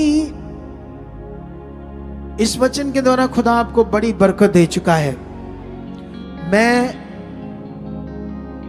एस्तर के सामने भी मौत थी, 100% मौत थी। और एक बार उसने अपने मामा को बताया कि अगर मैं ये बात करूंगी तो मौत है। लेकिन उससे मोर्दके बात करता है, वो कहता है तुम्हें शायद परमेश्वर ने इसी काम के लिए रानी बनाया ताकि आज पूरा यहूदी लोग बच जाएं तेरे कारण। फिर उसकी बुद्धि को देखना, उसकी बात को देखना, सोचने वाली बातें हैं एस्तर के बारे में। आत्मा कैसे काम करता, आत्मिक जिंदगी कैसे काम करती। ये वचनों को इसीलिए हमारे लिए लिखा गया, रखा गया हमारे लिए। इनसे हम कुछ सीखें, अपनी जिंदगी में उन्हें उतारें, उनको अपनी जिंदगी में नमूना बनाएं, उसके अनुसार अपने मन को तैयार करें। तैयार करना, मन को क्या होता है? अंगीकार। यस, मेरा मन तैयार है। परमेश्वर आप मेरे मन में काम कर रहे हो, पवित्र आत्मा मेरे अंदर काम कर रहे हो। पवित्र आत्मा, मेरा मन वैसा हो चुका है जैसा खुदा चाहता है, मैं वैसा कर रहा हूं, मैं वैसा चल रहा हूं। अगर आप ये प्रैक्टिकल रोज रोज कर रहे हो, अपने विश्वास को तगड़ा करने के लिए भी बात कर रहे हो, आपका विश्वास उतना तगड़ा हो जाएगा, उतना स्ट्रांग हो जाएगा। हालेलुया। तो मेरा बिलीव है कि ये जो आज्ञाकारी है, सुनो, कभी कभी कुछ लोग लालच करते हैं, किसी चीज का लालच मत करना। खुदा के साथ मौका है सेवा का, काम का, इससे बड़ा कोई मौका नहीं, इससे बड़ी दुनिया में कोई सेवा नहीं। मुझसे पूछो, शारीरिक लोग सोचेंगे ये इसलिए ऐसी बातें करते शायद इनको अपना फायदा है। ये शरीर की और शैतान की बात है, ये खुदा की बात नहीं है। यहां मैंने कुछ पॉइंट छोड़ दिए हैं। मैं संडे इसके कुछ पॉइंट हैं जो इसके साथ, जो इस पॉइंट में सेवा में थे, किसके साथ? नेमाया के साथ। वो पॉइंट समझाऊंगा और वहां तुम्हें वो चीजें और कुछ और पॉइंट है जो मैं संडे बताऊंगा कि हमें जो मौका मिला परमेश्वर के साथ, चाहे हम कैमरा चलाते हैं, चाहे हम वॉलंटियर है, चाहे कोई भी टीम की सेवा है, किसी भी प्रकार की सेवा है, सच्ची ये अद्भुत मौका है हमारे पास बढ़ने का, खुदा के साथ जीने का। बाइबल में लिखा, जिस दिशा में उसने तुम्हें बुलाया, जैसी सेवा में तुम्हें बुलाया, उसमें सच्चे मन से करते जाओ, तुम्हारा जीवन स्वर्ग बन जाएगा, तुम्हारा घर स्वर्ग बन जाएगा। मैं बिलीव करता हूं परमेश्वर इस वचन के द्वारा तुम्हें बरकत दे चुका है। इस वचन के द्वारा पवित्र आत्मा तुम्हारे अंदर काम कर चुका है। तुम छुए जा चुके हो, तुम्हारी जिंदगियों में मादगियां, रोग, बीमारियां खत्म हो चुके हैं यीशु मसीह के नाम से। तो अभी आज खुदा की दासी का बर्थडे है, तो इन लोगों ने केक सेलिब्रेट करना है। थंबनेल पर तो हमने लिखा नहीं, लेकिन अभी केक सेलिब्रेट करते हैं सब। उससे पहले हम अपने बीज बोएंगे। अपने हाथों में अपने बीज लो। मैं प्रार्थना करता हूं, परमेश्वर पिता, ये तेरे पवित्र लोग हैं खुदाबंद, इनकी जिंदगियों में आप काम कर चुके हो। जो वचन बोया गया इनके जीवन में परमेश्वर तेरे आत्मा के द्वारा, मैं विश्वास करता हूं वो वचन इनकी जिंदगी में 100 गुना फल ला चुका है, 100 गुना बरकत आ चुकी है, 100 गुना आशीष आ चुकी है। ये सुसमाचार में बढ़ चुके हैं। जैसे नमाया अपने लोगों के लिए जान की परवाह ना करते उन्हें बचाने के लिए, उन्हें जीवन देने के लिए बढ़ा, ऐसे ही ये तेरे लोग परमेश्वर इस संसार में तेरे भटके हुए लोगों को तेरे पास लाने के लिए बढ़ चुके हैं। सेवा में, सुसमाचार में ऐसा इनका मन हो चुका है यीशु मसीह के नाम से, आमीन। और खुदाबंद, जो लोग आज बोएंगे उसमें बड़ी बरकत आ चुकी है। जिन्होंने अपने हाथों में ले लिया भी, जो ऑनलाइन ट्रांसफर करने के लिए बैठ गए अपने बीज को, परमेश्वर मैं उनके लिए बरकत मांगता हूं, उनके घरों पर, परिवार पर, कारोबार पर। मैं एडवांसली बोलता हूं, जो बोने वाले हैं उनके बीज छुए जा चुके हैं और बड़ी बरकत आ चुकी है यीशु नाम से, आमीन। तो अभी ये ऑनलाइन जो है उनके लिए ये हमारी बैंक के दोनों अकाउंट्स नंबर है, और बाकी सारे जो नंबर हैं, 2 अकाउंट्स नंबर है, ये दोनों को स्क्रीनशॉट ले लो। और साथ में दोनों QR कोड हैं इन बैंकों की, इन्हें भी स्क्रीनशॉट ले लो। और इन बैंकों में और QR कोड में सिर्फ भारत से ही हम बोल सकते हैं अकॉर्डिंग टू इंडियन लॉ। अगर आप फॉरेन से देख रहे हैं तो ये एक व्हाट्सएप नंबर है, इस पर आप मैसेज छोड़ना, मेरी निगरानी में आपको रिप्लाई मिलेगा और आप कैसे अपनी सीट को बोल सकते हो इस नंबर से आपको समझ आएगी। इस नंबर से आपसे मेरी बात नहीं होगी, ना प्रार्थना होगी, गुस्सा मत करना। फॉरेन के लोगों के लिए 2 हेल्पलाइन नंबर है, बाकी सारे नंबर भारतीय के लोगों के लिए। बो गाओ, परमेश्वर हमारे साथ है और आज आपको बड़ी बरकत दे चुका है परमेश्वर। मैं